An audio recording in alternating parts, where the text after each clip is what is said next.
وَلْتَكُنْ مِنْكُمْ أُمَّةٌ يَدْعُونَ إِلَى الْخَيْرِ وَيَأْمُرُونَ بِالْمَعْرُوفِ وَيَنْهَوْنَ عَنِ الْمُنْكَرِ وَأُولَئِكَ هُمُ الْمُفْلِحُونَ. السلام عليكم ورحمة الله وبركاته. بسم الله الرحمن الرحيم. الحمد لله رب العالمين والصلاة والسلام على أشرف الأنبياء والمرسلين نبينا محمد وعلى آله وأصحابه أجمعين وبعد. সম্মানিত দর্শকবৃন্দ, আমরা শুরু করছি কিতাবুত তাওহীদের উপর দার্স, যেটা আমরা ধারাবাহিকভাবে করে আসছিলাম। আজকে যারা আইসিডিতে আমাদের হালাকাত যারা আছেন এবং যারা আমাদের সাথে মুক্তভাবে শুনছেন, সবাইকে সাদর শুভেচ্ছা জানিয়ে আজকের দর্স শুরু করছি। দর্শকবৃন্দ, গত দর্শে আমাদের আলোচনা বিষয় ছিল যে আল্লাহ তাআলার চেহারার বিনিময়ে কোনো কিছু জান্নাত ব্যতীত কোনো কিছু না চাওয়ার বিষয়টি তিনি তুলে ধরেছেন, বা মান সাআলা বিওয়াজহিল্লাহ, আল্লাহ তাআলার চেহারার বিনিময়ে কি চাওয়া যেতে পারে। সবচেয়ে আশরাফ শাহী হচ্ছে আল্লাহর চেহারা, এর বিনিময়ে জান্নাত ছাড়া আর কিছু না চাওয়ার জন্য এই বিভিন্ন হাদিসে আসছে। এই জন্য আমরা সেটা আলোচনা করেছি বিস্তারিত, কখন কতটুকু চাওয়া যাবে, কি চাওয়া যাবে, আল্লাহর হস্তে কোনটা বলা যাবে, কোনটা আল্লাহর চেহারার হস্তে বলা যাবে, এই বিষয়ে আলোচনা করেছি। আজকে আমরা আলোচনা করব বাবু মা জাআ ফিল্লাহ। বাবু মা জাআ ফিল্লাহ। ইমাম শাইখুল ইসলাম মুহাম্মদ বিন আব্দুল ওয়াহাব রাহিমাহুল্লাহ তিনি বলছেন, বাবু মা জাআ ফিল্লাহ, এই অধ্যায় যে যাতে লাউ সম্পর্কে আলোচনা করা হবে। লাউ শব্দের অর্থ হচ্ছে যদি, যদি নিয়ে আলোচনা করা হবে। যদি এমন একটি শব্দ যে শব্দটি মানুষ বিভিন্ন অর্থে ব্যবহার করে থাকে। যদি এটা করতাম তাহলে ওইটা হতো না, যদি এটা না করতাম তাহলে ভালো হতো, যদি ওইটা এই হতো তাহলে ভালো। এই জাতীয় মানুষের জীবনের যদি খুব বেশি ব্যবহার করা হয়। কখনো কখনো যদিটা সাথে হুকুম জড়িত আছে, কখনো কখনো যদিটা এমনি বলা হয়। তো এই জন্য তো কোনটা কখন বলা যাবে বলা যাবে না, এ নিয়ে আলোচনার বিষয়টি হচ্ছে তিনি এখানে উল্লেখ করেছেন। এখানে প্রথমে বলেছেন বাবু মা জাআ ফিল্লাহ, আলিফ লাম ঢুকিয়ে দিয়েছেন। সাধারণত লাউ এমন একটা হরফ, এখানে আলিফ লাম প্রবেশ করে না। এমন একটি লাউ, এখানে আলিফ লাম শুধু এসএমের মধ্যে ঢুকে, এসএমের আলামত হচ্ছে আলিফ লাম প্রবেশ করা, কিন্তু এখানে লাউর মধ্যে ঢুকেছেন। এই জন্য যে এখানে উদ্দেশ্য হচ্ছে যে এই শব্দটি বাবু মা জাআ ফি লফজিল্লাহ, লাউ শব্দটি উদ্দেশ্য, এই জন্য আলিফ লাম ঢুকিয়ে দিয়ে বোঝানো হচ্ছে যে লাউ মধ্যে লাউ বলা যাবে কি যাবে না, লাউ ব্যাপারে কোরআন হাদিসের নির্দেশ কি।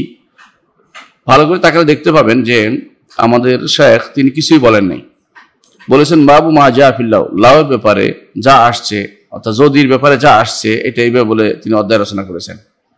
তিনি কিন্তু বলেন নাই বলা যাবে কি যাবে না, কোনোটাই বলেন নাই। কেন?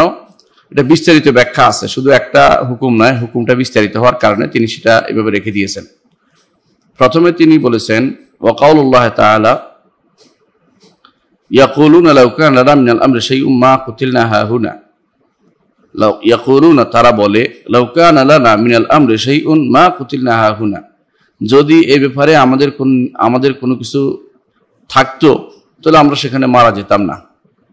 যদি এ ব্যাপারে আমাদের লাউ কানা লানা মিনাল আমরি শাইউন, আমাদের কোনো মতামত নেওয়া হতো, আমাদের কোনো সিদ্ধান্ত নেওয়া হতো, তাহলে আমরা সেখানে মারা পড়তাম না। এরপর তিনি বলছেন ওয়াকাউলুহু আল্লাযীনা ক্বালু লিইখওয়ানিহিম ওয়াকাউদু লাউ আতাউনা মা কুতিলু, যারা তাদের ভাইদেরকে বলেছে এবং বসেছে, দুটেই, মুখেও বলেছে এবং বসেও ছিল, এমন অবস্থায় যে তারা বসেছিল। লাউ আতাউনা মা কুতিলু, জিহাদে যায়নি, তারা বলছিল যদি আমাদের অনুসরণ করতো তাহলে তারা তো মারা পড়তো না। এলে যদি সবখানে আগের আয়াতও যদি ব্যবহার করেছে, পরে আয়াত যদি ব্যবহার করেছে। এটা কাদের কল ছিল? দুটেই মুনাফিকদের কথা ছিল।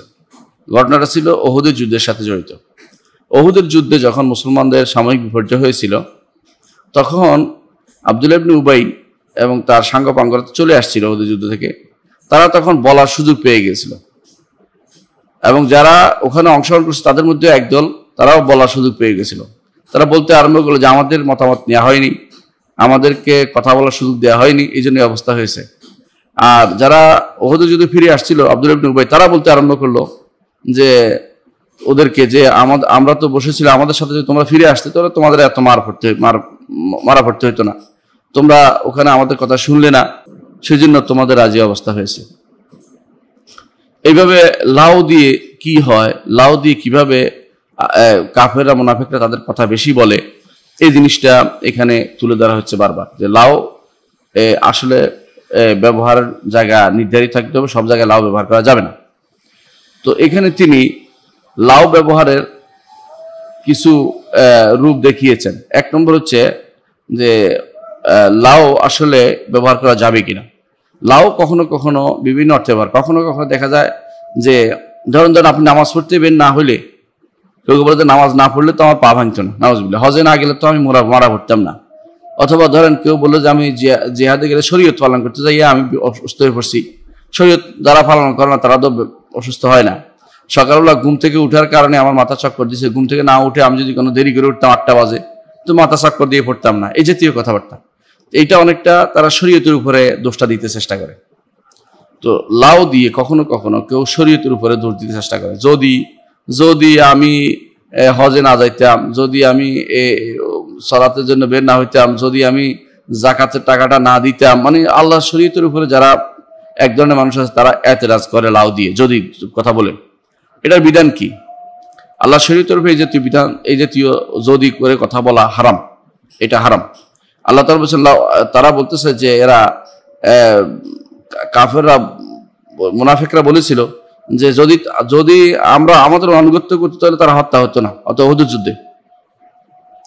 ওহুদের যুদ্ধে যদি মানে মুনাফিকরা বলছিল যদি আব্দুল্লাহ ইবনে উবাই এবং তার সাঙ্গপাঙ্গরা যদি এরা আমাদের সাথে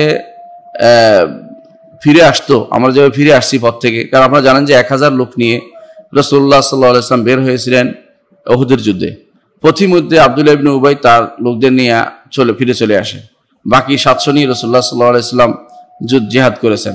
তো এদের ফিরে আসছে এই জন্য তারা যখন উহুদের যুদ্ধে মুসলমানদের বিপর্যয় হলো কিছু, তখন তারা বলতে সুযোগ পেয়ে গেল। তারা বলতে লাগে যদি আমাদের সাথে ফিরে চলে আসতো তোমরা, তাহলে তোমাদের আর বিপদ হইতো না।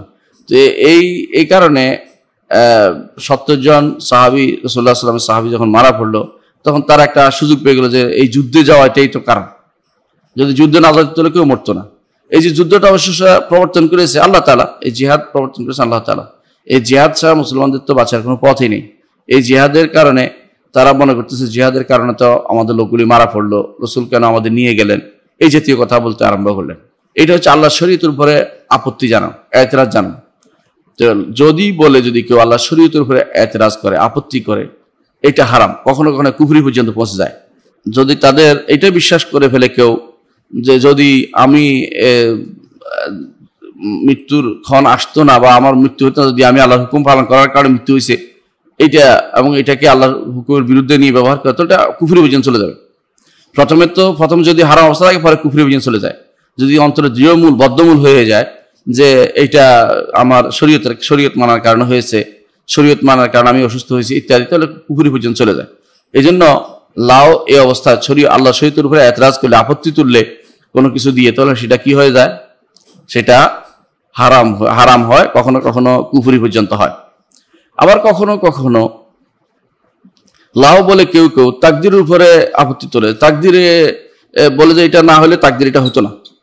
অনেকে মনে করে থাকে যে কেউ যদি কোনো তাকদীরে কোনো কিছু দেখে অসুস্থ হয়ে পড়ছে রাস্তায় বের হওয়ার কারণে, শরীয়ত না হোক সাধারণভাবে যে কোনো কাজের জন্য বের হয়েছে, অ্যাক্সিডেন্ট হইলো, তখন সে মানতে চায় না যে হায় আমি যদি বের না হইতাম।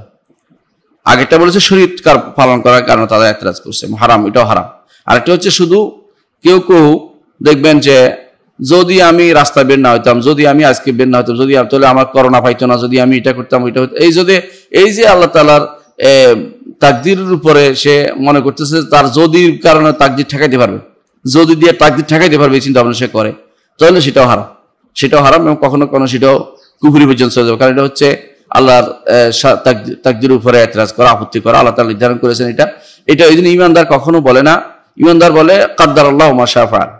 ইমানদার যদি শরীয়তের বিষয় হয় তখন সে বলে, বা তাকদীরের বিষয়, তখন তাকদীরের বিষয় হলে বলে কাদ্দারাল্লাহু মা শাআ ফাআল, আল্লাহ যা তাকদীর করেছেন এটাই হবে। শরীয়তের বিষয় বলে লা ইউসিবানা ইল্লা মা কাতাবাল্লাহু লানা, আল্লাহ এটা আমাদের উপর লিখে রেখেছেন, এর মধ্যে কোনো কল্যাণ আছে।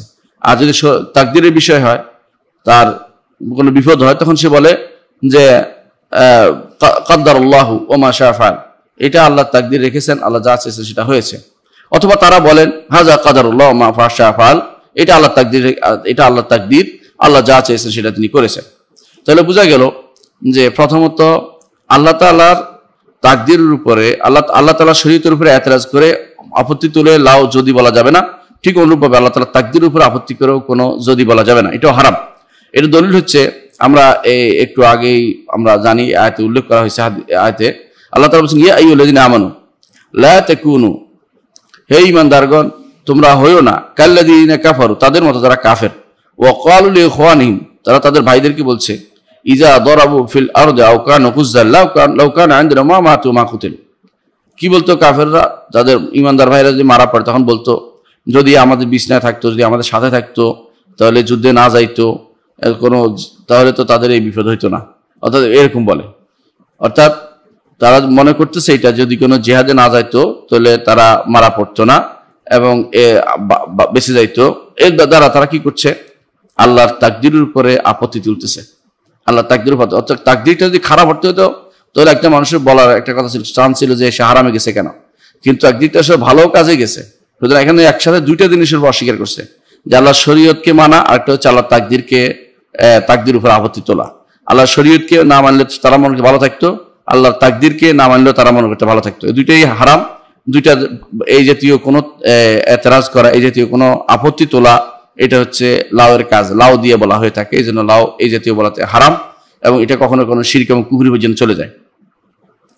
3 নম্বর হচ্ছে কখনো কখনো লাউ বলা হয় আফসোস করার কারণে, আল্লাহর শরীয়তের উপরে আপত্তি তোলার জন্য নয়, অথবা কোনো ইয়ার জন্য নয়, তাকদীরের উপরে আপত্তি তোলার উদ্দেশ্য নয়, কিন্তু আফসোস করতে করতে মরে যাচ্ছে।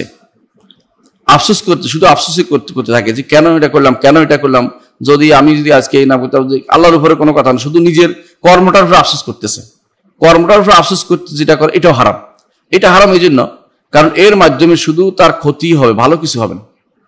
এর মাধ্যমে শুধু তার ক্ষতি হবে, তার ভালো কিছু হবে না। এই যে তিরস্কার যদি বের করে, এটা নিষেধ করা হয়েছে, এই যে তিরস্কার বের করতে, কারণ এই যে তিরস্কার বের করে নিজেকে শুধু তিরস্কার দেওয়া হবে, কোনো ভালো কিছু হবে না।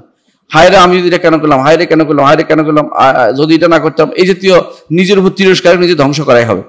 নিজেকে কখনো ভালো কাজের জন্য তৈরি করা হবে না। যেটা হচ্ছে এটার নিয়মই হচ্ছে এটা, যে এটার ব্যাপারে কোনো বাড়াবাড়ি না করা, ভালো কাজ যেটা খুঁজে বের করা, যেটা হয়েছে এটা হয়ে গেছে, আরেকটা করতে চেষ্টা চিন্তা ভাবনা করা, এটা হচ্ছে ইমানদারের কাজ। এই জন্য কোনো কাজের ব্যাপারে শুধু আফসোস করতে থাকা, যদিও সেটা আল্লাহ শরীয়তের উপরও কোনো আপত্তি তোলে নাই, অথবা কোনো আল্লাহর তাকদীর উপর আপত্তি তোলে নাই, শুধু নিজে আফসোস করেছে, এই আফসোস করাটাও লাউ দিয়ে যদি বলে আফসোস করাটা এটাও হারাম, এটাও জায়েজ নেই।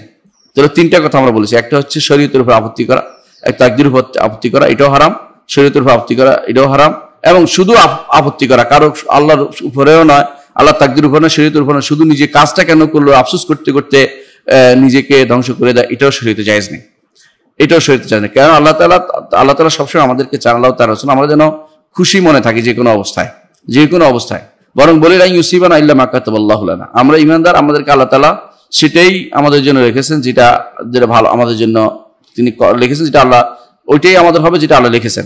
আল্লাহর লেখার উপরে আমরা সন্তুষ্টি প্রকাশ করি। আর রিদা বিল কাদা যেটাকে বলা হয়, এটা আমরা গত পরে পড়েছি যে আল্লাহ তাআলার ফয়সালাতে সন্তুষ্টি প্রকাশ করতে হয়, আল্লাহ তাআলার ফয়সালাতে সন্তুষ্টি প্রকাশ করতে হয়। সেই জন্য ঈমানদার কখনো আফসোস করতে করতে নিজেকে ধ্বংস করে দেয় না। আল্লাহ রাসূল সাল্লাল্লাহু আলাইহি ওয়াসাল্লাম আল্লাহ তাআলা বলেছেন ফালা আল্লাকা বাখিরুন নাফসাকা আল্লা ইয়াকুনু মুমিনিন, আল্লাহ রাসূল আপনি কি আফসোস করে মরে যাবেন যে এরা ঈমানদার হয় নাই? না, আপনার দায়িত্ব আপনি পালন করেন। ঈমানদার হয় এটা তাদের বিষয়, ঈমানদার না হলে তাদেরকে আল্লাহ পাকড়াও করবেন। আল্লাহ তাআলা আয়াতে বলেছেন যে আসাফা, অর্থাৎ আপনি আফসোস করতে করতে আপনি ধ্বংস করে দিবেন নিজেকে।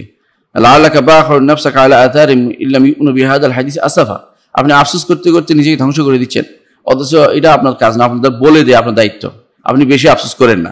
ঠিক অনুরূপে ঈমানদার কখনো আফসোসের জন্য আফসোস করতে করতে নিজে ধ্বংস করে দিবে না। যে কোনো এটা হলো না কেন, কারো টাকা পয়সা চুরি হয়ে গেছে গা, অথবা সে মনে করলো যে যদি এটা না হইতো, যদি এটা খোলা না, যদি দরজা না খুলতাম, এই জাতীয় করতে করতে শুধু আফসোস দিয়েই শুধু আফসোস করতে করতে শেষ হয়ে গেল।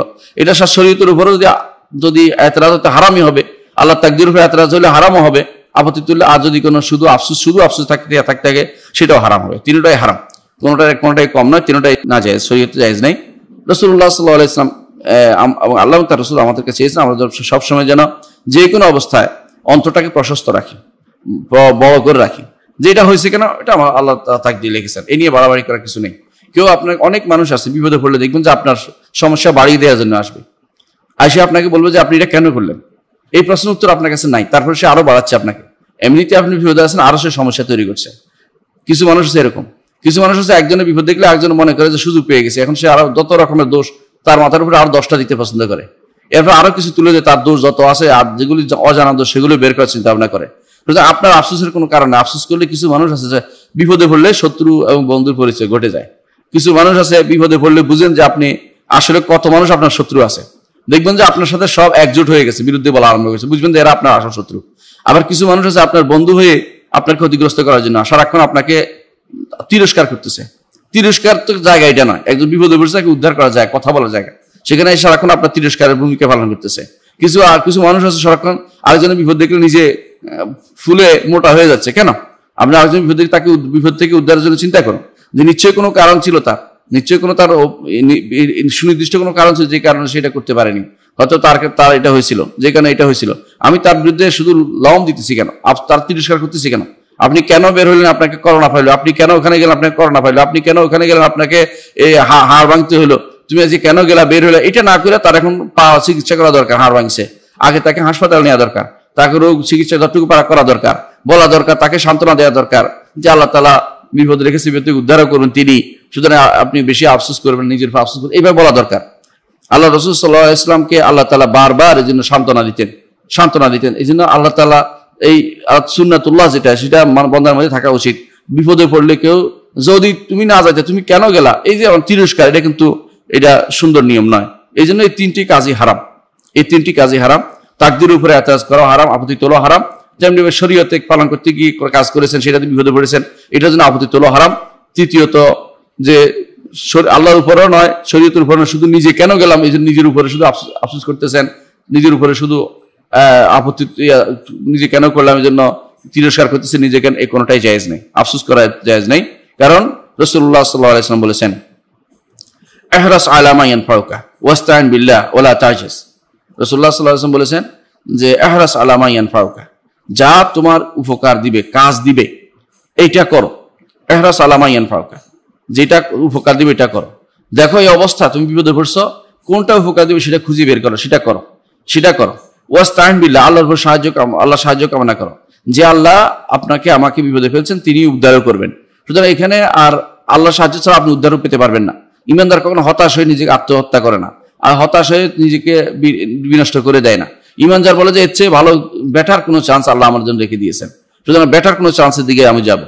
এই জন্য রাসূলুল্লাহ সাল্লাল্লাহু আলাইহি ওয়াসাল্লাম শিখিয়ে দিয়েছেন, ইহরাস আলা মা ইয়ানফাউকা, যা তোমার জন্য উপকারী হবে সেটা করার জন্য তুমি সচেষ্ট থাকো, সেটা করার জন্য তুমি সবসময় আগ্রহী থাকো। ওয়াস্তাইন বিল্লাহ, আল্লাহ সাহায্য কামনা করো, যে আল্লাহ আমাকে এই জায়গাতে ফেলেছেন, এই বিপদে ফেলেছেন, তিনি ইনশাআল্লাহ আমাকে উদ্ধার করবেন। কারণ তার অনুমোদন ব্যতীত কোনো কিছু হয় না, তো তার এটার মধ্যে নিশ্চয় কোনো কল্যাণ আছে যেটা তিনি করেছেন। ওয়ালা তা'জাজ, আর অপারগ হয়ে যেও না, অপারগ না হতে নির্দেশনা দিয়েছিল, অপারগ হয়ে যান, অর্থাৎ যেহেতু বিপদে পড়ছি আর আমি জীবন শেষ করে দিলাম, আমার আর বাঁচার দরকার নেই, এই জাতীয় কথা দরকার নেই। এটা হলো তা'জাজ, আজেজ হয়ে যাওয়া।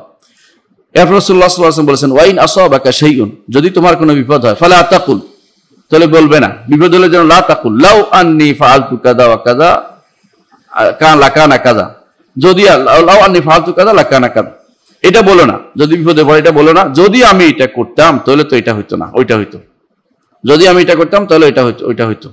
কিছু মানুষ আছে ইতিহাস নিয়ে এরকম কথাবার্তা বলে। তারা বলে যে যদি আলী রাদিয়াল্লাহু আনহু খেলাফত দিত, মুআবিয়া রাদিয়াল্লাহু ইয়াকে ওসমান রাদিয়াল্লাহু খেলাফত না দিত, ইতিহাস ভিন্ন রকম লেখা হতো। আরে তুমি তো মিথ্যা কথা বলতেছো, এটা সম্ভবই না, আল্লাহ তাআলা এটাই রেখেছেন, এইভাবে হবে। তুমি আবারও যদি করতেছো কি জন্য? ওইটা হওয়ার সম্ভাবনা নাই, ওইটা হতে পারবে না, ওইটা বলা হচ্ছে বেহুদা কথা বলা।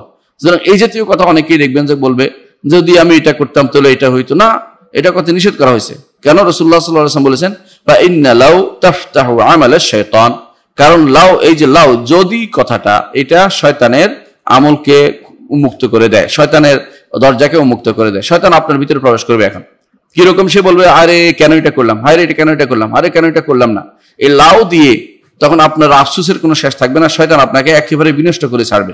এই জন্য লাউ কাজ করার পরে কোনো বিপদ হইলে ফাইন আসাবাকা শাইউন, যদি কোনো বিপদ হয়ে যায় ফালা তাকুল, কখনো বলবেন না যদি আমি ওখানে না যাইতাম, যদি আমি এটা না করতাম, যদি এটা করতাম তাহলে তো আমার বিপদ হইতো না ইত্যাদি। এটা করে আপনি নিজেকে ধ্বংস করা ছাড়া কিছু কোনো থাকবে না। এই জন্য রাসূলুল্লাহ সাল্লাল্লাহু আলাইহি ওয়াসাল্লাম বলেছেন যে লাউ তাফতাহু আমালাশ শাইতান, শয়তানের কাজের পথ মুক্ত করে দেয়। শয়তান ডানা ডালপালা মেলে আরো নতুন কিছু করার জন্য সুযোগ করে দেয়, যে এটা কেন করলো এটা কেন করলো। এরপর দেখবেন যে আপনার জীবনে কোনো কাজই করতে পারবেন না, শুধু ভয় থাকবেন। কোনো কাজ করার জন্য আপনার ভয় থাকবেন যে আগে একবার বিরুদ্ধ আর যেন না করি, কিছু করতে পারবেন না, আপনার কর্মকাণ্ড সব বন্ধ হয়ে যাবে, আপনি হয়ে যাবেন একজন অথর্ব মানুষ হয়ে যাবেন। এই জন্য রাসূলুল্লাহ সাল্লাল্লাহু আলাইহি ওয়াসাল্লাম বলেছেন ইহরিস আলা মা ইয়ানফাউকা, যা উপকার তা করার জন্য আগ্রহী থাকো, ওইটার জন্য নয় যে তোমার একটা বিপদ হয়েছে এই জন্য সব বন্ধ করে দিবা, তা নয়। সুতরাং যে কোনো অবস্থায় লাউ নিজেকে আফসোস করার ক্ষেত্রে লাউ করতে রাসূলুল্লাহ সাল্লাল্লাহু আলাইহি ওয়াসাল্লাম নিষেধ করে দিয়েছেন, লাউ করতে নিষেধ করে দিয়েছেন, লাউ বলতে নিষেধ করে দিয়েছেন, এই জন্য লাউ বলা যাবে না। এটার উদাহরণ হচ্ছে এরকম যে একজন মানুষ কোনো কিছু কেনাকাটা করছে, সে মনে করলো যে লাভবান হবে, কেনাকাটা করছে, কিন্তু সে ঘটনাচক্রে সে আল্লাহ তাআলার ঘটনাচক্রে না বলি আল্লাহ তাআলার ইচ্ছায় সে ক্ষতিগ্রস্ত হয়ে গেল, যে তাকদীরে লিখেছে ক্ষতিগ্রস্ত হয়ে গেল। এখন সে বলতে আরম্ভ করলো আরে যদি কোনো আমি না কিনতাম তাহলে তো আমার এই এটা হতো না, যদি এটা না কিনতাম তাহলে তো আমার এই লোকসানটা হতো না। এই যে আফসোস, এটা পড়তে করতে একসময় সে নিজে আর কোনো ব্যবসায় অংশগ্রহণ করতে পারে না, কোনো কর্মকাণ্ডে যোগ করতে পারে না, নিজে সবসময় নিজে ধ্বংসের মধ্যে লেগে যায়। এইটা শরীয়তে হারাম, এটা জায়েজ নেই, এটা জায়েজ নেই।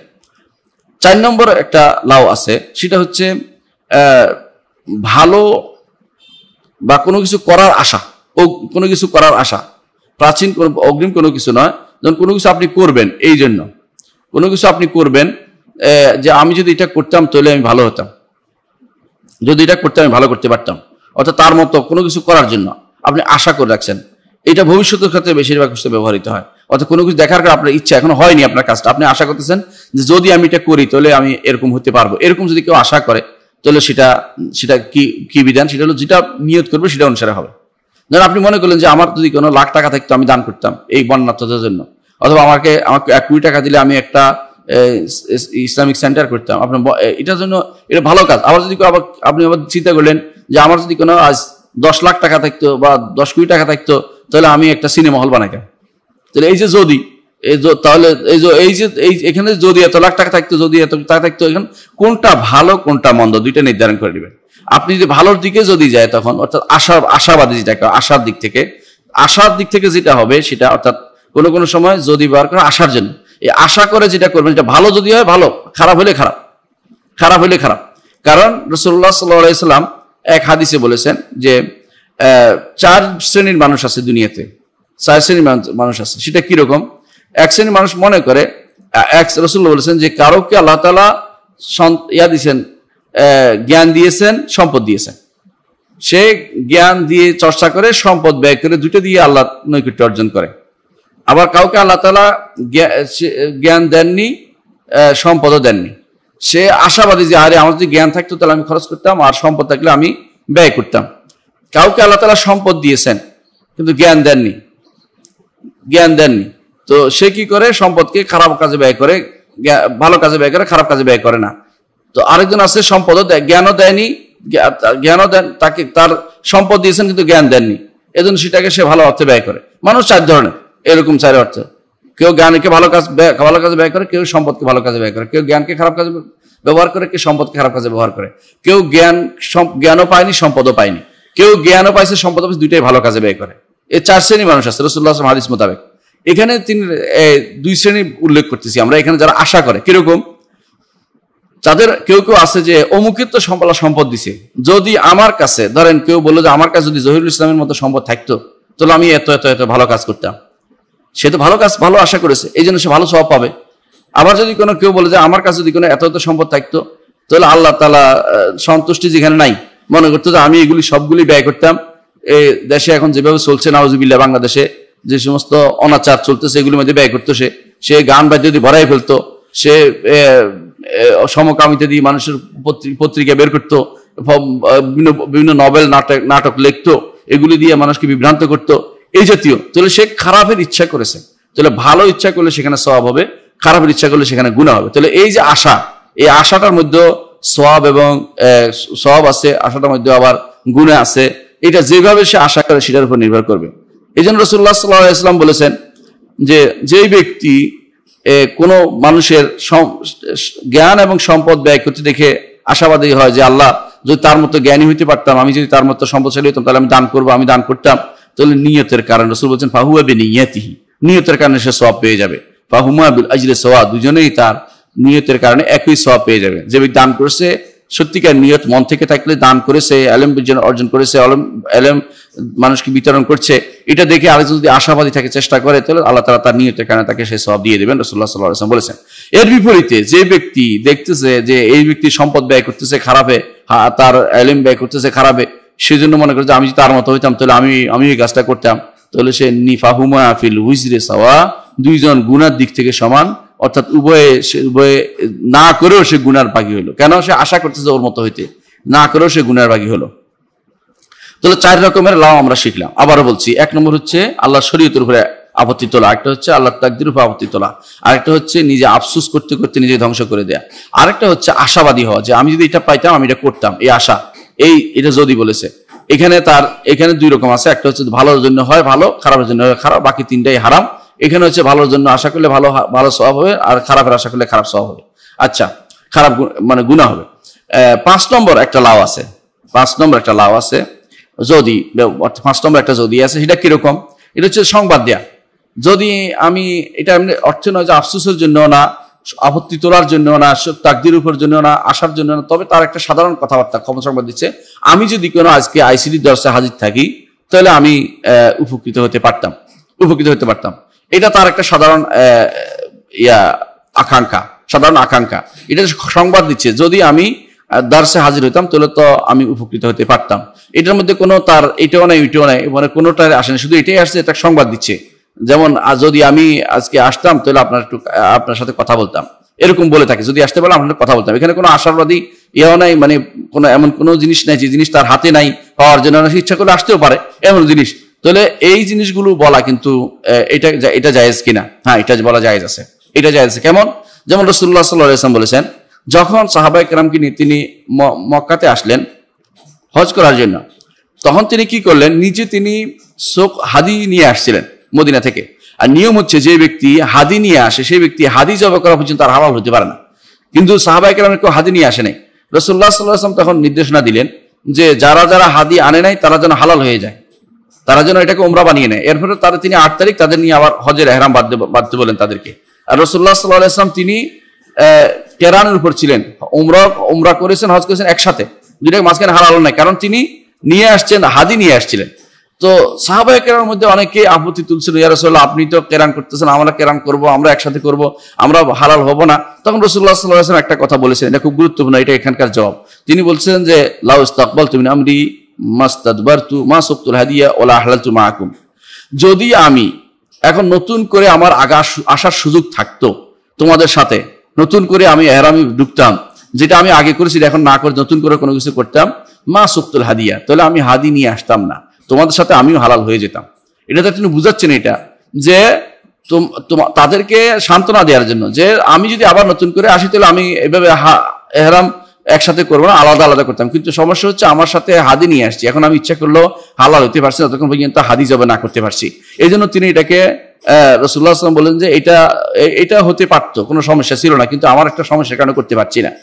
এটা তিনি স্পষ্ট জিনিস যে তিনি এখানে সাহাবায়ে কেরামের এটা করতে চেয়েছেন। সাহাবায়ে কেরাম যেভাবে তামাত্তু করেছেন আমিও তামাত্তু করতে পারতাম, কিন্তু করতে পারেন, এটা কারণে তিনি করতে পারেননি। এইটা তো নাজায়েজ হবে না, কারণ তিনি খবর দিয়েছেন যদি আমি কোনদিন এটা করি, নতুন করে করি, তাহলে অবশ্যই আমি তামাত্তু করতাম। কিন্তু আমি তো আগে হাদি নিয়ে আসছি, যারা হাদি নিয়ে আসে তাদের হাদি জবাই করার ব্যতীত হালাল হওয়ার কোনো সুযোগ থাকে না। এই জন্য তিনি সেটাকে নিষেধ করেছেন। এখানে বুঝিয়ে দিলেন যে এই জাতীয় লাউ বলা জায়েজ আছে, এই জাতীয় বলা জায়েজ আছে, কারণ এটাতে কোনো আল্লাহ শরীয়তের উপর এতরাজ করা হয়নি, আপত্তি তোলা হয়নি, আল্লাহর তাকদীরের উপর কোনো আপত্তি তোলা হয়নি, এখানে এমন কোনো দুরাশা করা হয়নি, যা হওয়া সম্ভব না, আফসোস করে মরে যাওয়া হয়নি, এখানে এমন কোনো আশা করেনি যে আশার কারণে ক্ষতিগ্রস্ত হয়ে যাবে কেউ। অর্থাৎ ভালো বা মন্দ দুইটা আশা উদ্দেশ্য এমন কোনো জিনিস নয় যে আমি খারাপের দিকে নির্দেশনা দিচ্ছি অথবা ভালোর দিকে নির্দেশনা দিচ্ছি, এটা নয়, বরং তিনি জানিয়ে দিচ্ছেন যে এটাও করা যায়, এটাও করা যায়, দুইটাই করা যায়, কিন্তু আমি করতে পারছি না একটা কারণে। সুতরাং এই জাতীয় বলা হয় খবর মাহাদ বা শুধু সংবাদদান যে এটা যদি আমি করি তাহলে আমার কোনো আপত্তি নেই, এটা করতে পারতাম, কিন্তু তিনি সেটা করেননি। এই জন্য এটা জায়েজ হবে, এটা জায়েজ আছে, এটাতে কোনো সমস্যা নেই। কেউ কেউ এটাকে আবার আশার মধ্যে নিয়ে গেছেন, যেটা ভালো কাজ, রাসূল তো ইচ্ছা করেছেন যে শৌক হাদি না করতেন, এই হাদি কেউ কেউ দিকেও নিয়ে গেছেন, এটাও নেওয়া যেতে পারে, কিন্তু আসলে ওইটা করে না, এই জন্য বোঝা যাচ্ছে। কারণ রাসূলুল্লাহ সাল্লাল্লাহু আলাইহি ওয়াসাল্লাম এটা তাহলে কেরামকে আর তিনি রাখতেন না, কেরামকে তিনি তো রাখিয়ে দিয়েছেন, অর্থাৎ কেরামও একটা হজ এবং তিনি সেটা করেছেন। এর অর্থ হচ্ছে যে রাসূলুল্লাহ সাল্লাল্লাহু আলাইহি ওয়াসাল্লাম তিনি বিপরীতটা ইচ্ছা করেন না, এবং তিনি এটা চেয়েছেন যে যদি আমার সুযোগ থাকতো ওটা করতাম। এর অর্থ হচ্ছে ওইটাও তামাত্তু বৈধ, কেরানও বৈধ, দুইটার মধ্যে কোনো সমস্যা নেই। তাহলে বোঝা গেল যে লাউয়ের এই 5টি সূরত আমরা বলেছি, আবারও বলেছি লাউয়ের 5টি সূরত আমরা বলেছি। এর মধ্যে 3 সূরত একেবারেই হারাম, কোনটা কুফরি পর্যায়ে চলে যায়, কাফের হয়ে যাবে। আর 1 সূরত আছে নিয়তের কারণে হালাল হারাম নির্ধারিত হবে, আরেক সূরত আছে জায়েজ, 1 সূরত আছে জায়েজ, যেখানে কোনো আপত্তি তোলা হয়নি শরীয়তের উপরে, অথবা হারামের আশা করা হয়নি, অথবা যেখানে কোনো শরীয়ত তাকদীরের উপরে কোনো আপত্তি তোলা হয়নি, যেখানে আফসোস করে নিজেকে ধ্বংস করা হয়নি, শুধুমাত্র সংবাদ দিচ্ছে যদি আমি চাইতাম উপকৃত হতে পারতাম। এখানে কোনো আফসোস করে নিজেকে ধ্বংস করা হচ্ছে না, এখানে কোনো শরীয়তের আপত্তি তোলা হচ্ছে না, এই জাতীয় জিনিস। অথবা আমি যদি কোনো আগে জানতাম তাহলে আমি হাদি আনতাম না, রাসূলুল্লাহ সাল্লাল্লাহু আলাইহি ওয়াসাল্লাম বলেছেন, এরকম জায়গাতে সেটা জায়েজ, অন্য 4 জায়গাতে সেটা, অন্য 3 জায়গাতে হারাম, 1 জায়গাতে নিয়ত অনুসারে জায়েজ বা না জায়েজ নির্ধারিত হবে। তাহলে আমরা বুঝতে পারছি যে লাউয়ের বিধানটা আসলে কি। আমরা এখন ব্যাখ্যা করব যেটুকু শাইখুল ইসলাম নিয়ে আসছেন হাদিসের, কোরআন আয়াত এবং হাদিসে যেগুলো আনছেন সেগুলো আমরা এখন ব্যাখ্যা করব। তিনি বলেছেন, আল্লাহ তাআলার আয়াতটি তিনি উল্লেখ করেছেন, আল্লাহ তাআলা বলছেন কাউলুল্লাহ তাআলা, আল্লাহ তাআলা বলছেন ইয়াকুলুনা লাউ কানা লানা মিনাল আমরি শাইউন মা কুতিলনা হাহুনা। সূরা আলে ইমরান 154 নম্বর আয়াত আল্লাহ তাআলা বলছেন যে কাফেররা বলতে আরম্ভ করলো, মুনাফিকরা, যে আমাদের যদি কোনো কাজের, আমাদের যদি কোনো পরামর্শ নেওয়া হতো, আমাদের যদি কোনো কথা বলার সুযোগ দেওয়া হতো, আমাদের যদি কোনো নেতৃত্ব থাকতো, ক্ষমতা থাকতো, তাহলে আমরা ওখানে মারা পড়তাম না। এখানে প্রথমত কারা বলেছে? এরা বলেছিল মুনাফিকরা, কারণ মুনাফিকদের কোনো স্থায়িত্ব নাই, লা ইলাহা ইল্লা ওয়া লা ইলাহা ইল্লা, কতক্ষণ এখানে কতক্ষণ এখানে, কাশায়াতুল আয়র বাইনাল গানামাইন, যেভাবে হাদিসে বলা হয় যে এটা একটা ছাগির মতো 2 ছাগলের মাঝখানে, ওদের কোনো নির্দিষ্ট কোনো জায়গা নেই, জন্য তারা একবার এটা বলে একবার ওইটা বলে, আল্লাহর উপর কোনো তাকদীরের উপর তার বিশ্বাস নেই, শরীয়তের উপর বিশ্বাস নেই, তারা এই জন্য বলে যে যা ইচ্ছে তা বলতে পারে। তারা বলতে আরম্ভ করলো যে আমাদের ভাইরা যারা ওখানে মারা পড়ছে, তারা তো যদি ওখানে যদি এখানে তারা না যাইতো যুদ্ধে, তাহলে তারা মারা পড়তো না। এখানে ইয়াকুলুনা কারা, যারা তাদের মধ্যে মুনাফিকদের মধ্যে যারা জীবিত তারা বলছিল, কারণ যারা মারা গেছে তারা তো মারাই গেছে, তারা তো আর বলেনি। তারা বলছিল যে যদি আমরা ওখানে না যাইতাম তাহলে আমরা মারা পড়তাম না, অর্থাৎ আমাদের কেউ মারা পড়তো না, এটা বলা উদ্দেশ্য।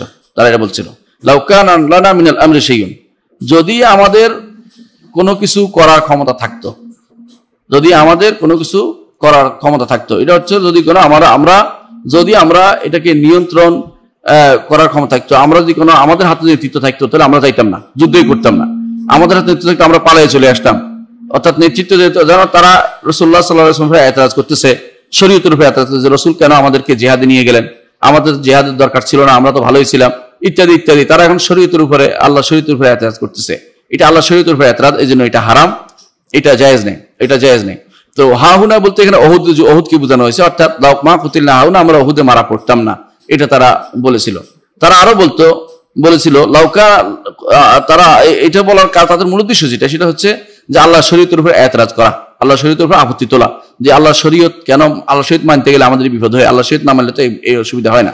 তারা যেন বুঝতে চাচ্ছে যে জিহাদ করেই তো বিপদে পড়ছে, আমরা জিহাদ না করলে যদি আমরা শান্তিতে বসবাস করতে পারতাম কোনোভাবে, এদের মধ্যে কি দরকার ছিল জিহাদকে, যুদ্ধ করা, এই জাতীয় কথা তারা বলছে। অথচ তারা জানে না আল্লাহ তাআলা এটা বলছেন এই জন্য, কুল লাউ কুনতুম ফি বুয়ুতিকুম লাবারাজাল্লাযিনা কুতিবা আলাইহিমুল কাতলু ইলা মাদাজিরিহিম, বলুন হে নবী, যদি তোমরা তোমাদের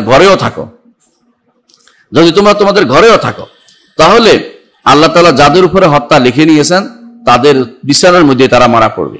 অনেক মানুষ আছে মনে করে যে এটা হয় না ওইটা হয় না, কিন্তু ঘরেও তাদের মারা পড়ে। আমাদের মনে পড়ে, আমাদের এক বন্ধু, মদিনাতে আমরা পড়তাম তখন, একবার সুদানের একটা বিমান ক্রাশ হয়েছিল। তো ওই বিমানে একজন তার ভাই যাওয়ার কথা ছিল, বিমানে বিদেশ যাওয়ার কথা ছিল, ঘটনাচক্রে সে বিমান হারায় এসে খুব আফসোস করে ঘরে আসা খুব কান্নাকাটি করছে, আমার বিদেশ যাওয়া বন্ধ হয়ে গেল, আমি বিমান যাইতে পারি নাই। তো ঘরের মধ্যে এসে সে ঘুমাই গেছে। এখন তার মা খবর শুনছে যে বিমান ক্রাশ হয়েছে, বিমান ধ্বংস হয়েছে, তাড়াতাড়ি ঘরে আসছে মা তাকে জানাতে যে আল্লাহ বাঁচাই দিয়েছে তোমাকে, তুমি তো বিমানে যাও নাই। ঘরে দরজা খুলে দেখে তো ছেলে মরে আছে, তো কোনো লাভ নাই। আল্লাহ তাআলা যেটা ঘটনা ঘটাবেন ঘরে এসেও মরে যেতে পারে। এই জন্য আল্লাহ তাআলা বলছেন লাউ কুনতুম ফি বুয়ুতিকুম, হে নবী আপনি বলে দিন যে হে মুনাফিকরা তোমরা তোমাদের ঘরেও থাকো, লা বারাজাল্লাযিনা কুতিবা আলাইহিমুল কাতিলা মাদাজিরিহিম, যাদের উপরে হত্যা লেখা হয়েছে তাদের শোয়া জায়গাতে তাদের এই মৃত্যু এসে যাবেই, তোমরা এই মৃত্যুকে তোমরা ঠেকাতে পারতে না। আল্লাহ তাআলা যেটা ইচ্ছা করেন সেটাই হবে, তোমাদের ইচ্ছার উপর সেটা নির্ভরশীল নয়।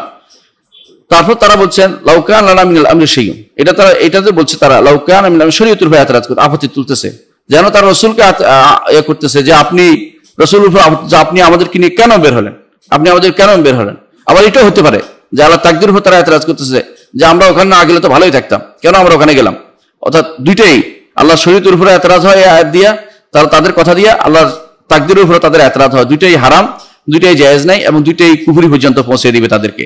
অর্থাৎ যদি আমাদের লাউকান লানা মিন হুসনি তাদবীর ওয়ার রায় আমাদের মত নেওয়া হতো, আমরা সুন্দর ব্যবস্থা করতে পারতাম, তাহলে আমরা মারা পড়তাম না, নেতৃত্ব আরেকজনের হাতে, এই জন্য আমরা মারা পড়ছি ইত্যাদি ইত্যাদি তারা বলতে আরম্ভ করলো। দুইটাই একটা শরীয়ত রাসূলের উপর দূর দিচ্ছে, একটা আল্লাহ তাকদীরের উপর দূর দিচ্ছে, এই দুইটাই হারাম এই আয়াত থেকে বোঝা যাচ্ছে। এবং এই জন্য আল্লাহ তাআলা নাযিল করে তাদেরকে বলছেন তোমরা ঘরে থাকলেও মারা পড়তে, এখানে তোমাদের আর কিছু বলার নেই। ঠিক দ্বিতীয় আয়াতে আল্লাহ তাআলা বলছেন যে আল্লাযিনা ক্বালু লিইখওয়ানিহিম ওয়া ক্বাদু লাউ আতাউনা মা কুতিলু, আল্লাযিনা ক্বালু লিইখওয়ানিহিম ওয়া ক্বাদু, যারা সূরা আল ইমরান 168 নম্বর আয়াতে আল্লাহ তাআলা বলছেন যে মুনাফিকদের একদল তারা বলতে আরম্ভ করলো যে তাদের ভাইদের অর্থাৎ যারা জীবিত আছে এদেরকে ডেকে ডেকে বলতে আরম্ভ করলো যে ক্বালু লিইখওয়ানিহিম ওয়া ক্বাদু, বলছে এটা আগে বলে দিয়েছে যে তোমরা আমাদের কেন অনুসরণ করলে না, তাহলে তোমাদের মারা পড়ছে না। ওয়া ক্বাদু, তারা যুদ্ধে যাওয়া থেকে দূরে থাকছে। ওয়া ক্বাদু, দুইটা কাজ করেছে তারা। প্রথমে বলছে যে আল্লাহর এতরাজ করছে আল্লাহর তাকদীরের উপরে যে তোমরা কেন গেলে ওখানে যাইতো মারা পড়লে, আবার এরপর বলছে ওয়া ক্বাদু, নিজেরাও আবার দূরে ছিল, অর্থাৎ তারা যুদ্ধে অংশগ্রহণ করেনি। এর অর্থ হচ্ছে আল্লাহর তাকদীরের সাথে আবার তারা প্রথমে শরীয়তের উপরে আবার তাকদীরের উপরে তারা তাকদীর আপত্তি তুলে তারা বলতে আরম্ভ করলো যদি আমাদের অনুসরণ করত এবং যুদ্ধে না যাইতো তাহলে তো আমাদের সাথে বসে থাকতো, তাহলে তাদের কোনো মারা পড়তে হতো না। আল্লাহ তাআলা এদের সম্পর্কে কঠিনভাবে আমাদেরকে জানিয়ে দিলেন যে কুল ফাদরাউ আন আনফুসিকুমুল মাউতা, বলুন হে নবী যে তোমাদের মৃত্যু ঠেকাও দেখি, তোমরা যদি কোনো এখন না মরতে তোমাদের হবেই, মৃত্যু ঠেকাও দেখি। ওইটা কি কার দোষ দিবে, মৃত্যু তোমাদের আসবেই। তো এখানে তো হয়তো আল্লাহর শরীয়ত মানতে গিয়ে যদি কোনো আল্লাহর শরীয়তকে প্রবর্তন করতে গিয়ে মারা হবে তোমরা শহীদ হতে, এর ঊর্ধ্বে আর কি।